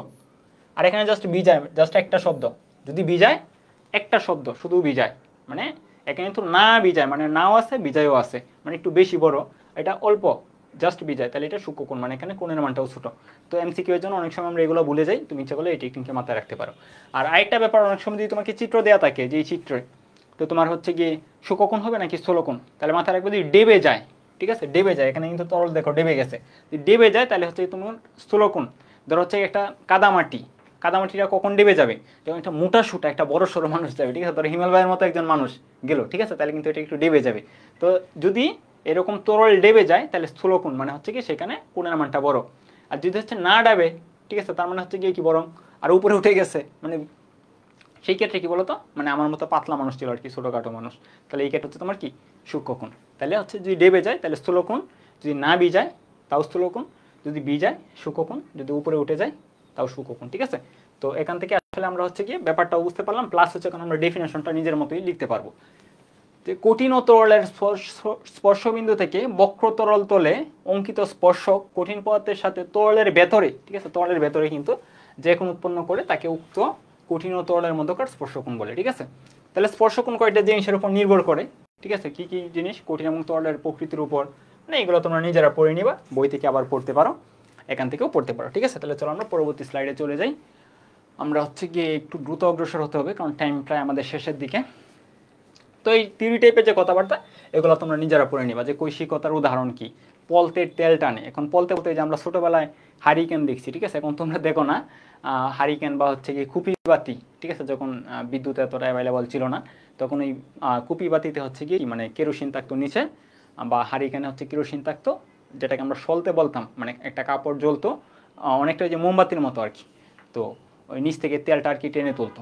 তো এই ব্যাপারগুলো হচ্ছে তোমরা খুবই ভালো করে পড়ে ফেলবা, যে স্পঞ্জ পানি শোষণ করে, তারপর যে তোয়ালে দ্রুত গায়ের পানি শোষণ করে, এগুলোর ভিতর হচ্ছে কি অ্যাকচুয়ালি খুবই সরু রন্ধ্র থাকে, মানে হচ্ছে গিয়ে ওই যে যেরকম আমরা চিকন পাইপের কথা বলছিলাম এরকম রন্ধ্র থাকে আর কি। ঠিক আছে, তো সরু রন্ধ্র থাকে, এই জন্য যখনই এটা তরলের সংস্পর্শে আসে তখনই হচ্ছে গিয়ে কি তোমার এই তরলের ভিতর ঢুকে যায়, তরলটা হচ্ছে ওই যে রন্ধ্রের ভিতর ঢুকে যায়। কারণ হচ্ছে যদি আমার এই তরলটা ওই পদার্থটাকে ভিজায় তাহলে হচ্ছে কি আমরা দেখছিলাম যে হচ্ছে গিয়ে যে আমাদের পাইপের ভিতর বা সরু ছিদ্রের ভিতর ঢুকে যায়, যদি না ভিজায় তাহলে হচ্ছে ডেবে যায়। তাহলে এই সবগুলাকেই আমরা টিস্যু বলো না কেন অথবা স্পঞ্জ বলো না কেন, এই সবগুলাকেই কিন্তু তরল কী করে ভিজায়, যে কারণে ওই চিকন যে ছিদ্রগুলো, এই ছিদ্রগুলোর মধ্যে তরলটা ঢুকে যায় আর হচ্ছে কি মানে শোষণ হয় আর কি। তো যাই হোক, এখন আমরা যেটা পড়বো সেটা হচ্ছে কৈশিকতা ও স্পর্শকোণের কৈশিকতার তত্ত্ব ও কৈশিক নলে তরলের উন্নতি বা অবনতি। আমরা তো দেখলাম যে কৈশিক নলে পানি উপরে উঠে যায় অথবা হচ্ছে গিয়ে কিছুটা ডেবে যায়, ঠিক আছে। তো নলের ভিতর কি পরিমাণ পানি প্রবেশ করবে বা উপরে উঠবে, কতটুকু উচ্চতা পর্যন্ত, ঠিক আছে, উঠবে, এটা যদি আমরা নির্ণয় করতে চাই, এটা আমরা কীভাবে নির্ণয় করতে পারি, এটাও চলো এটা আমরা হচ্ছে কি সূত্রের মাধ্যমে নির্ণয় করা পসিবল। তাহলে চলো আমরা এই ব্যাপারটা হচ্ছে গিয়ে ক্লিয়ার করে ফেলি। এটা হচ্ছে ভালো করে দেখে রাখো, যদি আমরা হচ্ছে সূত্র মুখস্থ সমান মানে প্রয়োগ করবো অঙ্কের জন্য, তারপরে কনসেপ্টগুলো একটু জানা থাকা আর কি বেটার। ধরো এটা হচ্ছে তরলটুকু ছিল, তো এটার মধ্যে আমি একটা পাইপ ডুবালাম, যে পাইপটা হচ্ছে গিয়ে কি তরল কর্তৃক ভিজে। তো তরল কর্তৃক যদি পাইপটা ভিজে তাহলে ঘটনাটা কি করবে,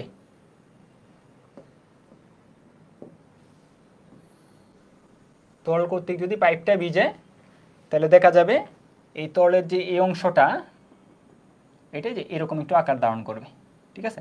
মানে এখন ভিজে বলতে কথাটা মিন করতেছি কি, যে তরলের যে অণুটা তরল পদার্থের মধ্যকার যে সংশক্তি বল, এই সংশক্তি বল অপেক্ষা ওই যে ওই নল এবং তরলের মধ্যকার যে আসঞ্জন বল এটা একটু বেশি। সংশক্তি বল হলে তো আর হচ্ছে কি সংশক্তি বল যদি বেশি হইতো তাহলে তরল কিন্তু ওই প্লাস্টিকের দ্বারা কি বা হচ্ছে যে কোনো নলেই হোক না কেন তার দ্বারা আকৃষ্ট হইতো না। এখন নিজেদের মধ্যে একটু ঝামেলা চলতেছে, নিজেদের কণাগুলোর মধ্যে আকর্ষণ বল কম, যে কারণে প্লাস্টিক দ্বারা আকৃষ্ট হয়ে কি হয়ে গেছে, এই যে ওইটার সাথে একটু হচ্ছে গিয়ে সংস্পর্শে আসছে আর কি। তো এরকমভাবে যদি ভিজায় তখন দেখা যায় হচ্ছে কি এখানে এটা একটু উপরে উঠে যায়, ঠিক আছে, এটাও পৃষ্ঠটানজনিত কারণেই তো এরকম হয়। আর ভিতরে হচ্ছে গিয়ে তরলটা একটু নির্দিষ্ট উপর পর্যন্ত উঠে যায়। তো এই যে যতটুকু উপরে উঠুক না কেন উপরের যে অংশটা এটাও দেখতে এরকম অবতল আকৃতির হয়, বুঝতেছ। মানে আমি নলটা খুব চিকন করে আঁকছি, নলটা একটু মোটা করে আঁকলে হয়তো আর একটু ভালো করে বুঝতে পারতাম। তো দেখো বোঝা যাচ্ছে কিনা ঠিকঠাক। তাহলে এই যে ভিতরে যতটুকু অংশ,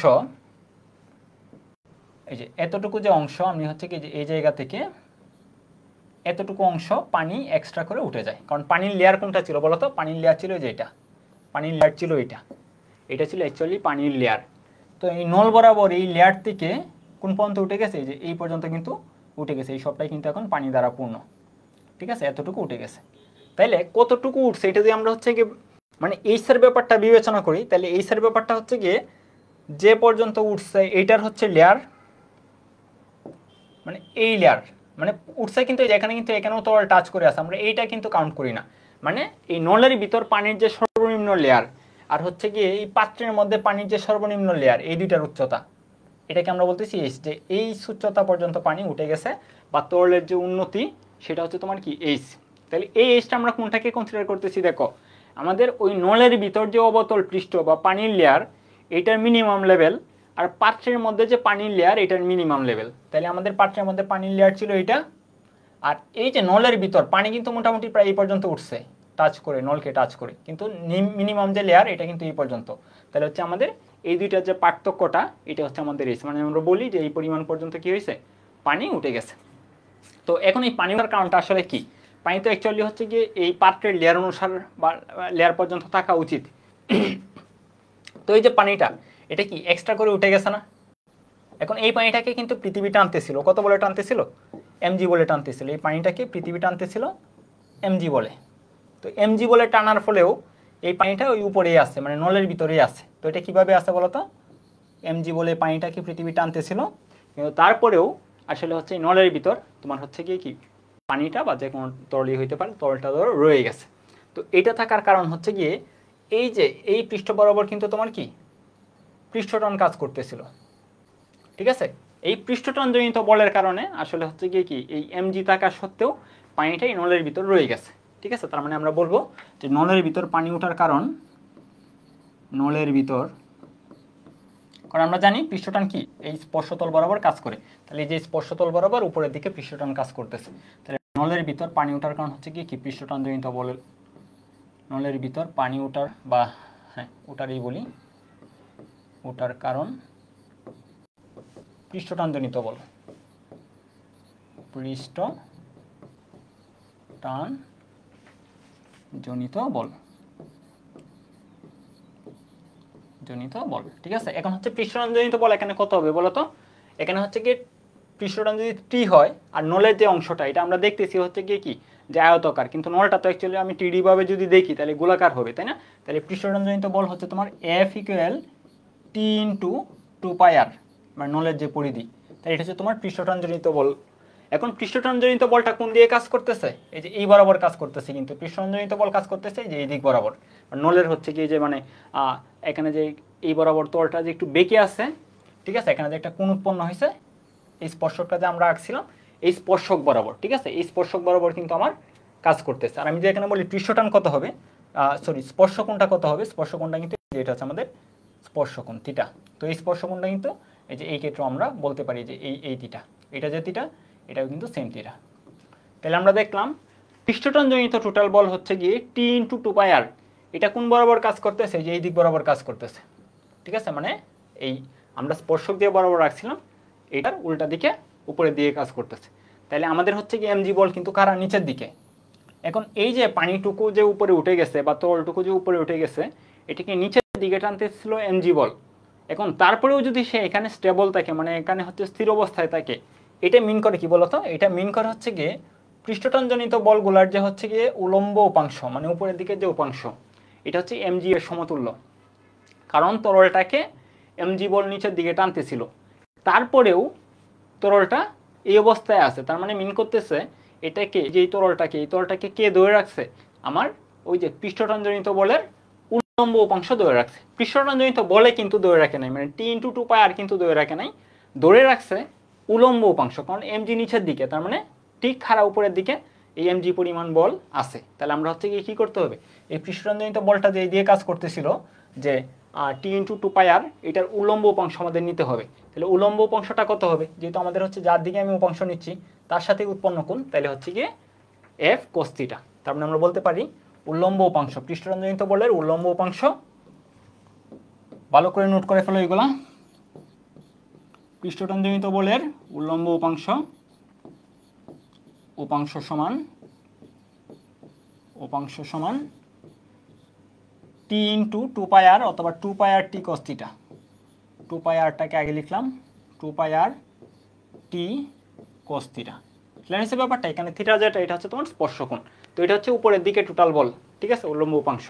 তো এই বলটুকু আসলে কাকে ধরে রাখছে? এমজি কে ধরে রাখছে, মানে এম বলের পানিকে ধরে রাখছে। এখন আমাদের জানতে হবে যে কি পরিমাণ পানি উপরে উঠছে, ঠিক আছে? আমাদের যদি এটা এই উচ্চতা পর্যন্ত উঠে তাহলে আমাদের দেখতে হবে যে টোটাল কি পরিমাণ পানি উপরে উঠছে।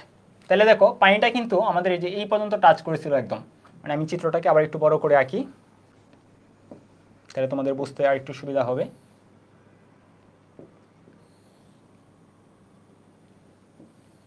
আমাদের এখন পানির ভরটুকু নির্ণয় করতে হবে। আমরা চাচ্ছি এখান থেকে কি পানিটা কতটুকু উচ্চতায় উঠবে সেটা আমরা বের করতে চাচ্ছি। তো আমরা দেখলাম যেহেতু উল্লম্ব উপাংশ 2 পাই আর টি cos থিটা, এখন আমাদের এমটাকে রিপ্লেস করে এইচ এর মাধ্যমে প্রকাশ করতে হবে। কত বরের পানি উঠছে সেটা এখন আমরা চাচ্ছি বের করতে। তাহলে পানির লেয়ার ধরো এই পর্যন্ত। আর নলটা নর্মালি অনেক চিকন হয়, কিন্তু আমি এখন তোমাদের বোঝানোর জন্য মোটা করে আঁকতেছি। নলটা নর্মালি হয় কি অনেক চিকন, বোঝানোর জন্য ধরো আমি যে এরকম মোটা করে আঁকলাম, জাস্ট এটা বোঝানোর জন্য। ঠিক আছে, একটু বুঝতে চেষ্টা করো, আশা করি ক্লিয়ার হয়ে যাবে। তাহলে যেই বরাবর পানি এই যে এখানে টাচ করে থাকবে। ঠিক আছে, আর এই নল বরাবর পানি ধরো এই পর্যন্ত উঠে গেছে, মানে এটা হচ্ছে গিয়ে নলের মানে নলের ভিতর মিনিমাম লেভেল, আর এটা হচ্ছে গিয়ে এই ভিতরে মানে পাত্রের ভিতরে মিনিমাম লেভেল। তো আমাদের এতটুকু দৈর্ঘ্যকে বলতেছি এইচ, এই যে এতটুকু যে দৈর্ঘ্য এটাকে আমরা বলতেছি হচ্ছে এইচ, এই যে এটা। এখন নলের ভিতর যেখানে হচ্ছে কি পানি উঠছে এটা তো মিনিমাম লেভেল, কিন্তু পানিটা থাকে অ্যাকচুয়ালি এরকম। ঠিক আছে, পানিটা থাকে এই যে এরকম, টোটাল কত ভরের পানি উঠছে এটা যদি আমি বের করতে চাই তাহলে কি লাগবে বলো তো? এই যে এইখান থেকে শুরু করে এই যে এতটুকুকে তো আমি এইচ বলতেছি, যে এতটুকুকে তো আমি এইচ বলতেছি, এটা কেমন হবে? সিলিন্ডার আকৃতির হবে, তাই না? সিলিন্ডার আকৃতির, যেহেতু নল একদম হচ্ছে সিলিন্ড্রিক্যাল। তাহলে এই যে এইখান থেকে শুরু করে এতটুকুকে আমি বলতেছি হচ্ছে এইচ। এটার ভিতর তো পানি আছেই, প্লাস দেখো যে এখানেও কিন্তু কিছুটা পানি ঢুকে গেছে, এই যে এখানেও কিন্তু কিছুটা পানি ঢুকে গেছে, মানে এখানেও কিছুটা পানি আছে। তো আমি যদি ইচ্ছা করলে একসাথে এরকম হিসাব করে ফেলতে পারি, একসাথে যদি আমি এরকম হিসাব করি, এটা কি বলতো? এটা হচ্ছে তোমার এখানে যে একটা গোলক আকৃতির একটা ব্যাপার তৈরি করছে। ঠিক আছে, মানে এটা কিন্তু একদম অবতল পৃষ্ঠ না, মানে আমি যদি এটাকে পূর্ণ করি তাহলে আরেকটা গোলক পাবো না। এখানে তো এরকম গোলক আকৃতির একটা ব্যাপার তৈরি করছে, যদি এত বড় গোলক না, তুমি ধরে নাও যেখানে গোলক আকৃতির একটা ব্যাপার তৈরি করছে। তাইলে আমি বলতে পারি যে এই লেয়ার থেকে এই পর্যন্ত টোটাল উচ্চতা কত? এইচ প্লাস আর। এই নিম্নতল থেকে একদম লাস্ট পয়েন্ট পর্যন্ত মানে উপর পর্যন্ত টোটাল যে উচ্চতা, টোটাল যে দৈর্ঘ্যটা সেটা হচ্ছে এইচ প্লাস আর। মানে এই সবটুকুতে কি যদি আমি কত বরের পানি আছে এটা বের করতে পারি তাহলে তোমার হচ্ছে, কারণ আমার এই যে এখান থেকে এই পর্যন্ত যে টোটাল পানি আছে এটা হিসাব করে তারপরে যে এই যে ফাঁকা অংশটা এটা বিয়োগ করে দিলেই হয়, কারণ এটাতে তো আমার পানি নেই, এতটুকু অংশ ফাঁকা ছিল, তাই না? এতটুকু অংশ ফাঁকা ছিল, মানে হচ্ছে এই গোলকের, এটাতে একটা গোলক চিন্তা করি তাহলে গোলকের হাফ ভলিউমে পানি ছিল না। আমি এখান থেকে এই পর্যন্ত একটা সিলিন্ডার ধরে আগে টোটাল ভলিউম নির্ণয় করে ফেলি, তাহলে এই যে এইচ প্লাস আর মানে এই জায়গা থেকে এই জায়গা পর্যন্ত মানে টোটাল ভলিউম কতটুকু এটা যদি বের করতে চাই, এই টোটাল ভলিউমটা হচ্ছে গিয়ে পাই আর স্কোয়ার এইচ, যেহেতু সিলিন্ডারের ভলিউম হচ্ছে পাই আর স্কোয়ার এইচ। তাহলে এইচটা বলতে এখানে এইচ প্লাস আর, মানে আমি হচ্ছে গিয়ে যে এখান থেকে এই পর্যন্ত এইচ আমি একদম এই পর্যন্ত চাচ্ছি হিসাব করে ফেলতে। এখন এই সব ভলিউমে কিন্তু পানি ছিল না, ঠিক আছে? ধরো এটা হচ্ছে আমি টোটালটা বের করলাম, আর এখানে কিন্তু একটা ফাঁকা ছিল বয়েড অংশ। কোন অংশটা বয়েড ছিল বলো তো? এই যে এতটুকু যে অংশ, এই যে এতটুকু যে অংশ এটাতে কিন্তু পানি ছিল না, মানে এটা একটা অর্ধ গোলক আমি বলতে পারি, গোলকের হাফ অংশ। এটা যদি টোটালটা একটা গোলক চিন্তা করি তাহলে গোলকের হাফ অংশে কি পানি ছিল না, এটা ছিল বয়েড মানে ফাঁকা। তাহলে আমার হচ্ছে টোটাল ভলিউম আমি হিসাব করছি, এই যে পুরাটা হিসাব করে ফেলছি, পাই আর স্কোয়ার এইচ প্লাস আর দিয়ে পুরাটা হিসাব করে ফেলছি। এর মধ্যে আমার ফাঁকা যে অংশটা এটা এখন আমরা বাদ দিয়ে দেবো, তাহলে আমি বুঝতে পারবো যে কতটুকু ভলিউমে পানি ছিল। তাহলে বয়েড অংশ কতটুকু বলো তো? আমাদের এখানে বয়েড অংশ হচ্ছে তোমার অর্ধ গোলক, তার মানে হচ্ছে গিয়ে গোলকের ক্ষেত্রফল 4/3 পাই আর কিউব, তাই না? তো এর মধ্যে হাফ অংশ ফাঁকা ছিল, ঠিক আছে? এই যে হাফ অংশ, আমি কিন্তু এই হাফটুকু বাদ দেবো, পুরাটা তো বাদ দেওয়ার কোনো দরকার নেই, কারণ আমি এই যে এই পর্যন্ত হিসাব করে ফেলছিলাম, এই যে ফাঁকা অংশটা বাদ দিয়ে দিলাম। তাহলে বিয়োগ দিলে আমি পাবো যে কতটুকু ভলিউমে পানি ছিল। তাহলে আমার ভলিউম যদি বের করি যে ওয়াটার কতটুকুতে ছিল বা লিকুইড ছিল, তাহলে দুইটার বিয়োগফল, তাহলে বিয়োগ করলে আমরা পাবো পাই আর স্কোয়ার আমরা কমন নিয়ে নিতে পারি 2/3, বিয়োগ করে দিই, আমি একসাথে করে ফেলি। এখানে দেখো এখানেও পাই আর স্কোয়ার আছে, এখানেও পাই আর স্কোয়ার আছে, তাহলে পাই আর স্কোয়ার আমি কমন নিয়ে নিই, এক লাইনে করে ফেলতেছি, তো সময় প্রায় শেষের দিকে তাড়াতাড়ি করে ফেলি। তাহলে আমাদের এই পাশে কমন নিলে থাকবে এইচ প্লাস আর, আর মাইনাস করবো। মাইনাস কেন বুঝতেছো তো? কারণ আমাদের টোটালটা যোগ করছিলাম, মানে টোটালটা একসাথে নির্ণয় করে এখানে পানি ছিল না, ফাঁকা ছিল, এটা বিয়োগ করতেছি। আর মাইনাস এখানে থাকবে তোমার 2/3, 4 আর 2 কাটাকাটি করলে উপরে থাকবে 2, মানে 2/3, আর এখানে থাকবে আমরা পাই আর স্কোয়ার কমন নিয়ে নিয়েছিলাম, একটা আর থাকবে, ঠিক আছে? তার মানে আমাদের এখানে টোটাল যে ভলিউমে লিকুইড ছিল এই ভলিউমটা তোমার দাঁড়াচ্ছে তাহলে কত বলো তো? সুতরাং এই ভলিউমটা তোমার দাঁড়াচ্ছে pi R square H plus R by three, কারণ এখানে হচ্ছে একটা হ্যাঁ ঠিক আছে, এখানে হচ্ছে একটা 1r, মানে এটাকে 1r বলতে পারো, তাহলে 1 - 2/3, 1 - 2/3 মানে হচ্ছে কি 1/3 থাকবে, 2/3 তাহলে হচ্ছে 1/3। তাহলে তোমার থাকতেছে pi R square, pi R square, pi R square H plus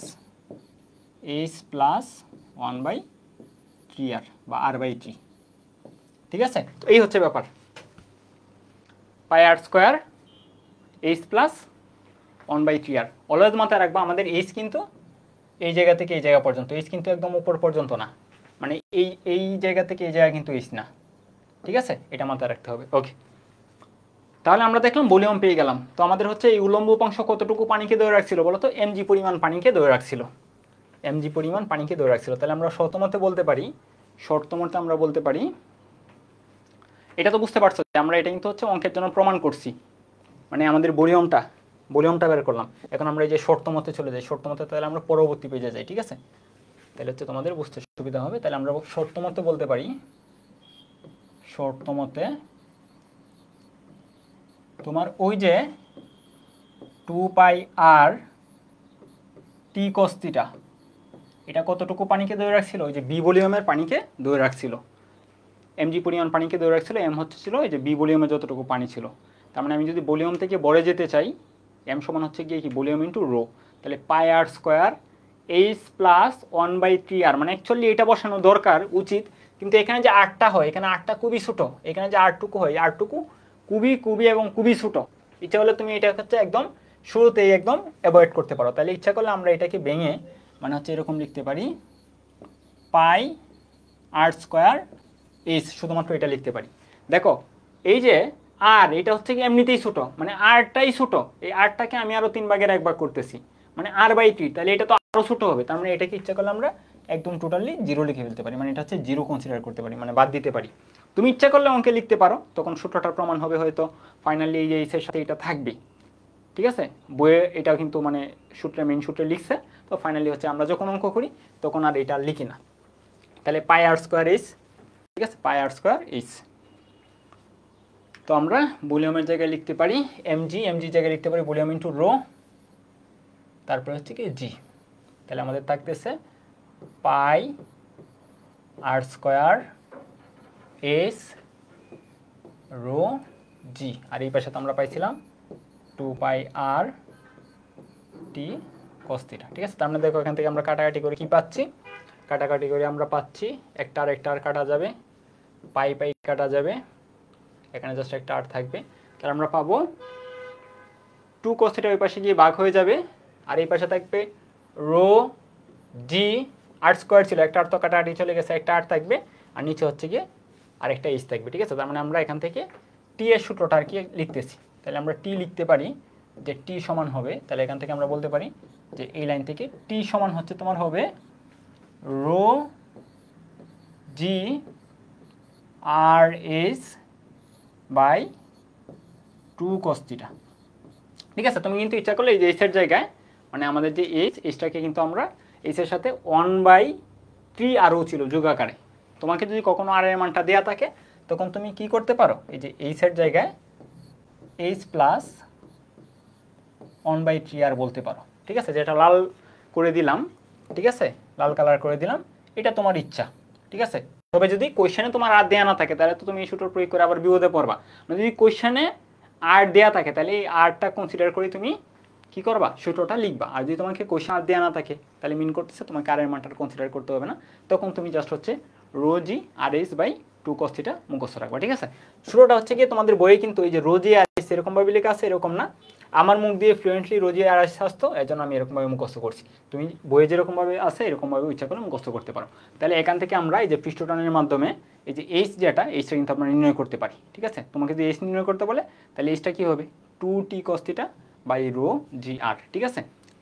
clear হয়েছে ব্যাপারটা? তো এরকমভাবে মেনলি আমরা যে এই পৃষ্ঠটানের জন্য কৈশিষ্ট্য যে তরলের উন্নতিটা ঘটে, কতটুকু উচ্চতায় পানি উঠবে বা পৃষ্ঠটান কত, এই ব্যাপারগুলো বা স্পর্শ কোণ কত, এগুলো আমরা এই সূত্র থেকে নির্ণয় করতে পারি। তো তুমি ইচ্ছা করলে মেইনলি সূত্রটা এটাই মুখস্থ রাখতে পারো, T equal rho G R H by 2 cos θ, কারণ বেশিরভাগ অঙ্কেই তোমার দেয়া থাকে না, তোমার যে হচ্ছে কি যেখানে আর এর মান দেওয়া থাকে না, তো তাহলে তুমি সূত্রটা এটাই মুখস্থ করতে পারো, ঠিক আছে। আর যে আর এর মান দেওয়া থাকে তাহলে উপরেটাও কি জানা থাকা ভালো। তবে কখনো কখনো যদি থিটার মান খুবই ছোট হয় তাহলে cos থিটার মান 1 মানে জাস্ট নিচে 2, তখন cos থিটাও লিখতে হয় না। তো আমরা এই সূত্রটা যখন প্রয়োগ করব, এই সূত্র প্রয়োগ করে আমরা কিছু অঙ্ক করব এখন। তো সূত্রটা যখন প্রয়োগ করব কিছু সতর্কতা আমাদের অবলম্বন করতে হবে। তো কী কী সতর্কতা অবলম্বন করতে হবে সেগুলো আমি হচ্ছে তোমাদের এখানে দেখিয়ে দিচ্ছি।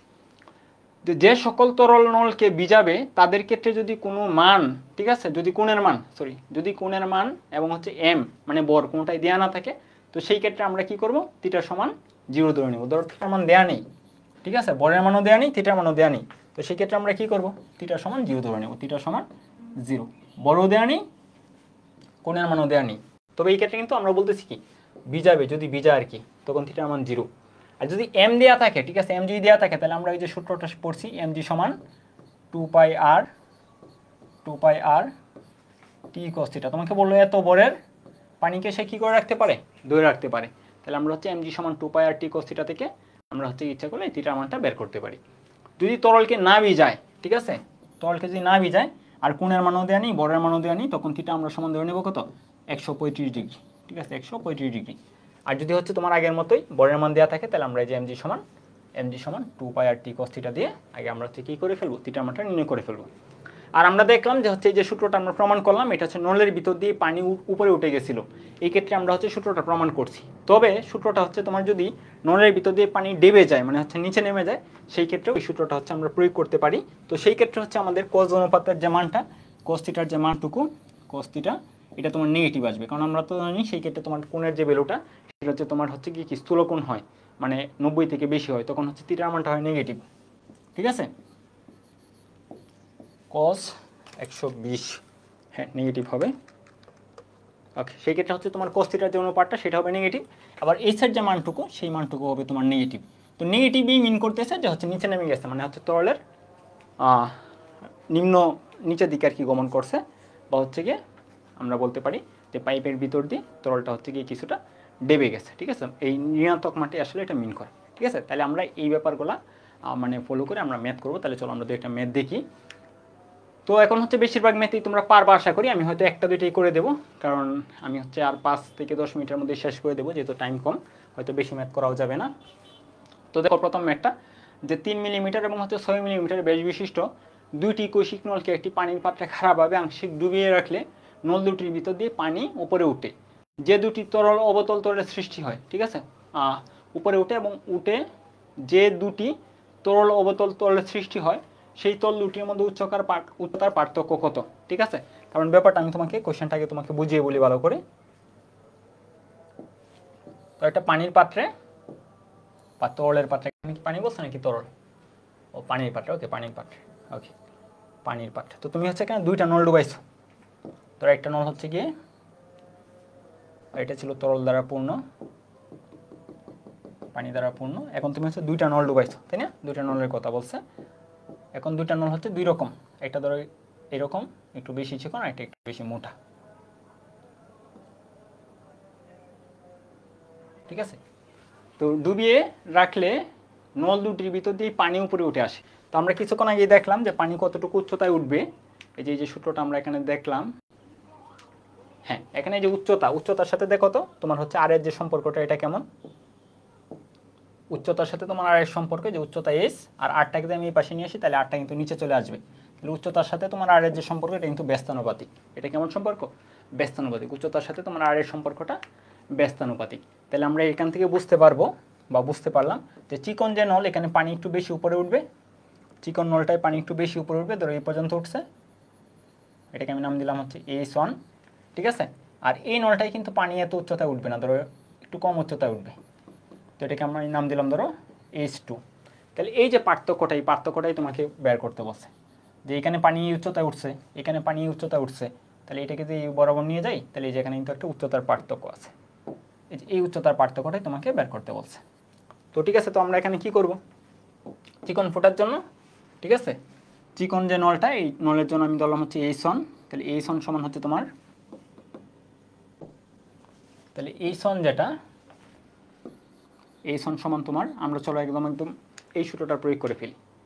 এই সূত্রটা কি হবে, 2t cos θ by rho g r, 2t cos theta by 2t cos theta by rho G R, এটাকে 1 নম্বর ইকুয়েশন দিলাম। আর বড় যে নলটুকু, মোটা যে নলটুকু, এই ক্ষেত্রে ধরো পানি উঠবে 2t cos theta by rho G R. এখন তুমি খেয়াল করো সবগুলাই কিন্তু সেম, একই তরল, তাহলে ঘনত্ব কি হবে? সেম হবে। জি তো সেম, 2 তো এমনি কনস্ট্যান্ট, টি হচ্ছে গিয়ে কি পৃষ্ঠটান, এটাও কনস্ট্যান্ট, cos থিটাও মানে সবই কনস্ট্যান্ট। জাস্ট হচ্ছে আর এর যে ভ্যালুটা, আর এর ভ্যালুটা হচ্ছে দুই ক্ষেত্রে দুই রকম, মানে হচ্ছে গিয়ে চিকন নলের জন্য আর এর ভ্যালু আমরা দিলাম R1, আর মোটা নলের জন্য আমরা দিলাম কি আর এর ভ্যালু R2। তো এই যে দুইটা পার্থক্য আমাদের কিন্তু এই যে এই সন থেকে আমি যদি এই যে H2টা বিয়োগ করি তাহলে কিন্তু আমি উচ্চতার পার্থক্য পেয়ে যাব। ঠিক আছে, এই সন থেকে আমি H2 বিয়োগ করলে কিন্তু আমি উচ্চতার পার্থক্য পেয়ে যাব। তাহলে আমরা এখন কি করব? H2 মাইনাস H1 করে দেব। তাহলে আমরা সুতরাং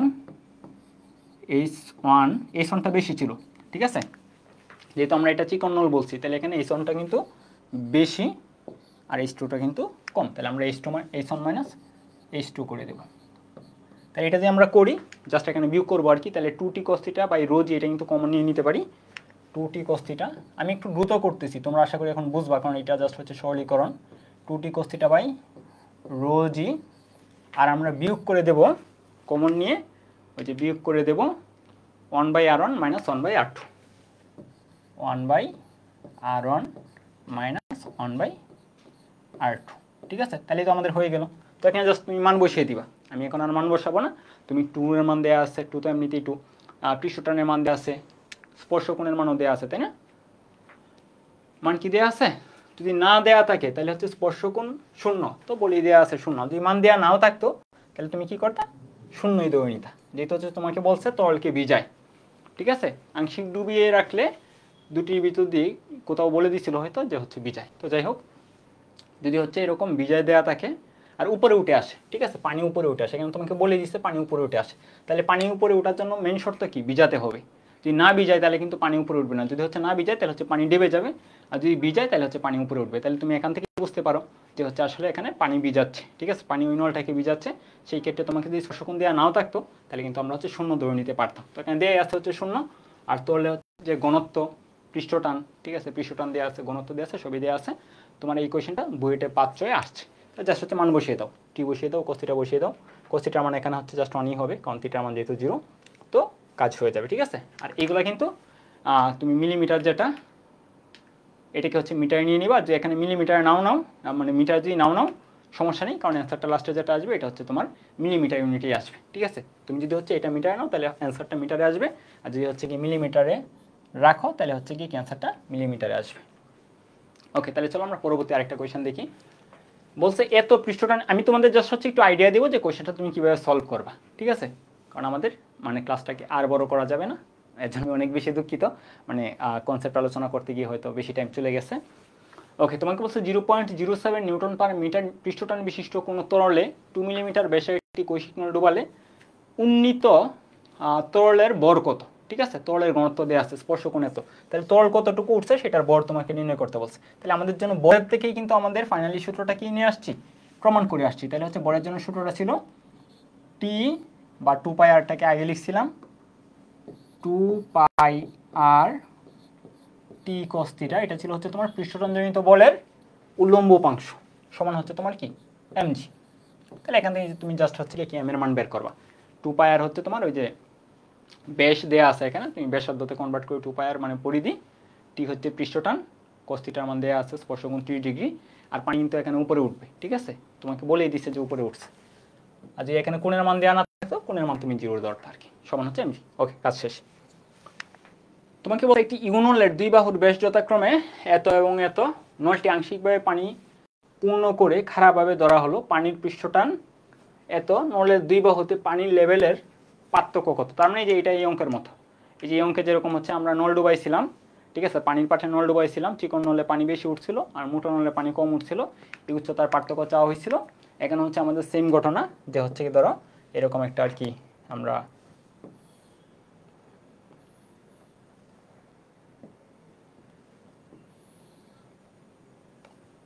হচ্ছে 9 10 যখন এই পে স্কেলের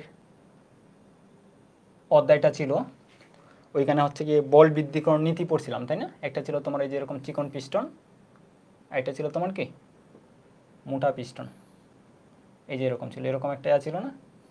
তো এখানে দেখো এই যে এই পিস্টনের এই যে অংশটা, এইদিকে যে প্রান্তটা, এটা হচ্ছে একটু বেশি মোটা, আর এটা হচ্ছে তোমার কি চিকন। তার মানে আমরা আগেই বলছি যে চিকন নলে পানি বেশি উঠে আর মোটা নলে পানি তোমার কম ওঠে। তাহলে এখানে ধরো হচ্ছে পানি এই পর্যন্ত উঠছে, আর এখানে ধরো পানি এই পর্যন্ত উঠছে। তো আমি এই লেভেল পর্যন্ত নিয়ে আসি, তাহলে এই যে এখানে একটা উচ্চতার পার্থক্য। তো এটাই তোমাকে নির্ণয় করতে বলছে।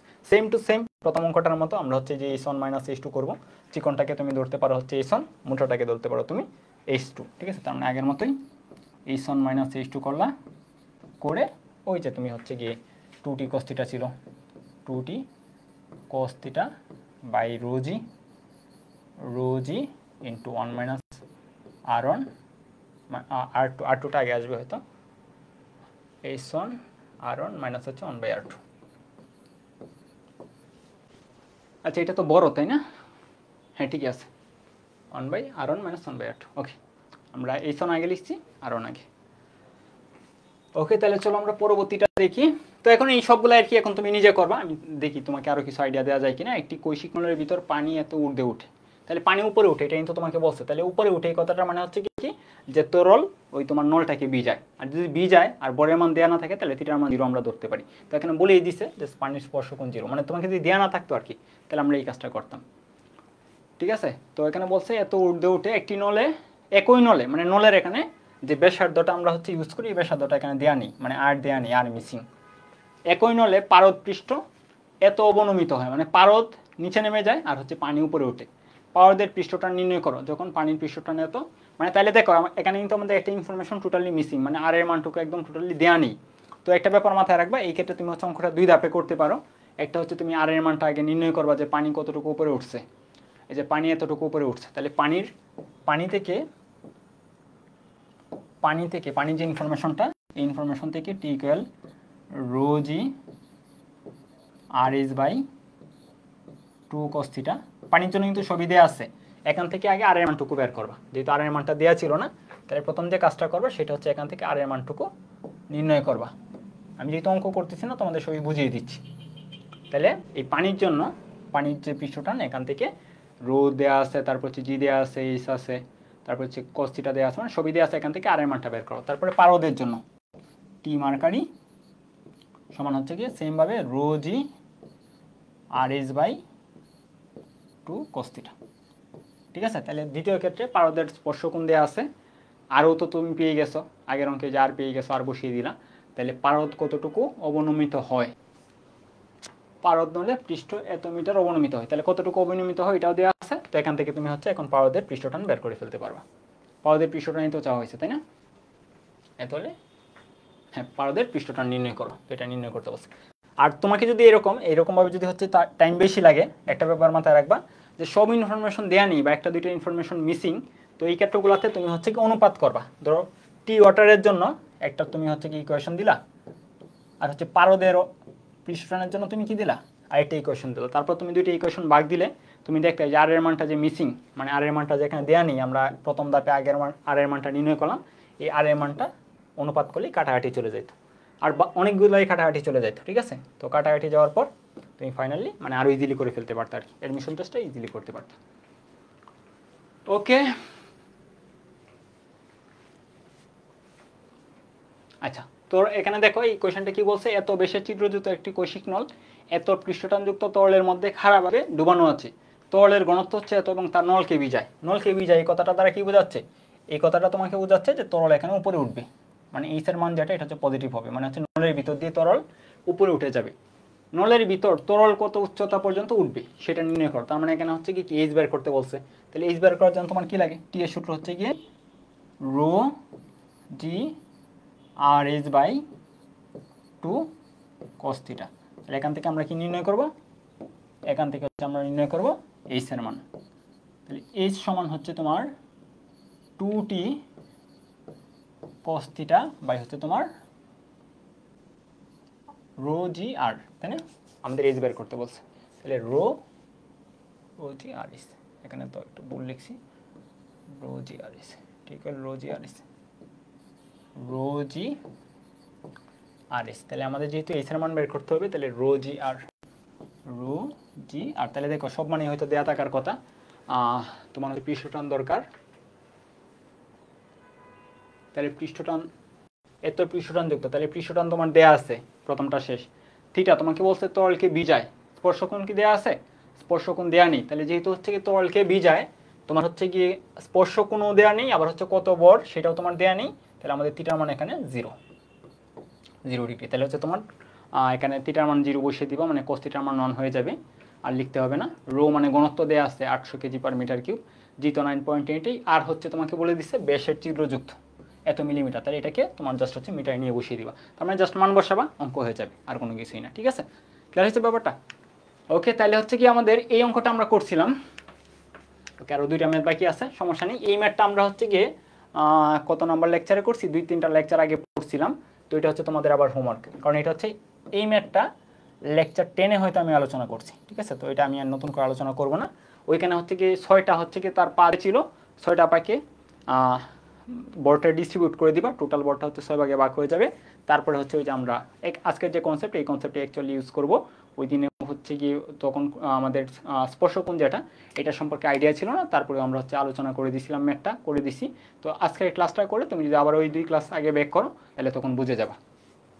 আর এটা হচ্ছে কি সেম ঘটনা, ইউ আকৃতির নল, কিছুক্ষণ আগে যেটা বললাম, খারাপভাবে ধরা হলো, পানির পৃষ্ঠটানের তলে 2 বাহুতে পানির লেভেলের পার্থক্য কত। তার মানে দেখো এখানে বেশিরভাগ অঙ্কই কিন্তু কি পানির লেভেলের পার্থক্য। তুমি একটা পাত্রে একটা চিকন নল আর একটা হচ্ছে মোটা নল ডুবাবা, পানির উচ্চতার পার্থক্য কত হবে, বা সরাসরি ইউ আকৃতির একটা হচ্ছে নল ডুবাবা, পানির উচ্চতার পার্থক্য কত হবে, এগুলো দিয়ে কিন্তু তোমার বেশি ম্যাথ। তো যাই হোক, আশা করি তোমরা যদি কনসেপ্টগুলো খুব ভালো করে বুঝতে পারো। ঠিক আছে, আমি কখনোই মানে তোমাকে আমি 5টা ম্যাথ সলভ করিয়ে দিলাম, ঠিক আছে, এটাতে আমি কখনোই জোর দিই না। আমার হচ্ছে কি সবসময় মানে আমার ফোকাসটা থাকে যে আমি তোমাদের কনসেপ্টগুলো যতটুকু সম্ভব, মানে আমার দ্বারা যতটুকু পসিবল হয় সেটা আমি ক্লিয়ার করে দেবো, মানে অ্যাকচুয়ালি এটাই আমার ইচ্ছা থাকে। তো তুমি যদি কনসেপ্ট বুঝতে পারো, তাহলে তুমি যে কোনো ম্যাথ, হয়তো এক্সট্রা টাইপের কিছু ম্যাথ যেটা প্রথম থেকে নাও পারতে পারো, ঠিক আছে, তবে কনসেপ্ট জানা থাকলে তুমি জাস্ট ম্যাথটা যদি একবার সলভ দেখো বা হচ্ছে ক্লাস ফলো করো, তখন তুমি এটা ইজিলি বুঝতে পারবা।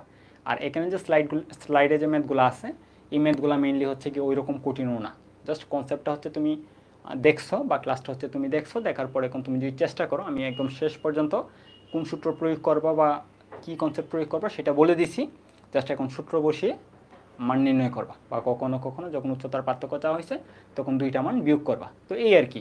তো আশা করি এখন তোমরা হচ্ছে গিয়ে এই চ্যাপ্টারটা একদম শুরু থেকে শেষ পর্যন্ত একটা ভালো আইডিয়া হয়েছে, মানে আমার দ্বারা যতটুকু পসিবল ছিল আমি দিতে চেষ্টা করছি। তো লেকচার নাম্বার 12-এ গিয়ে আমাদের সকল থিওরি এবং ম্যাথ হচ্ছে শেষ। আমাদের লেকচার 13-এ হচ্ছে কি একটা এমসিকিউ স্পেশাল ক্লাস নেব, জাস্ট সেকেন্ড পার্ট থেকে। আমি যে গুণাঙ্কের যে পার্টটুকু পড়াইছিলাম এই পার্ট পর্যন্ত হচ্ছে তোমাদের ক্লাসের শেষেই টপিকের মধ্যে যে এমসিকিউগুলো হইতে পারে সেগুলো আলোচনা করে দিচ্ছি। ঠিক আছে, তাহলে এখানে আমি আর কি যেহেতু ক্লাসের শেষে এমসিকিউ পড়াই নেই, তাহলে লেকচার নাম্বার 13-তে এমসিকিউ স্পেশাল একটা ক্লাস হবে। তাহলে হচ্ছে কি তোমরা পরবর্তী ক্লাস পর্যন্ত ভালো থাকো, সবার জন্য হচ্ছে শুভকামনা, ধন্যবাদ সবাইকে।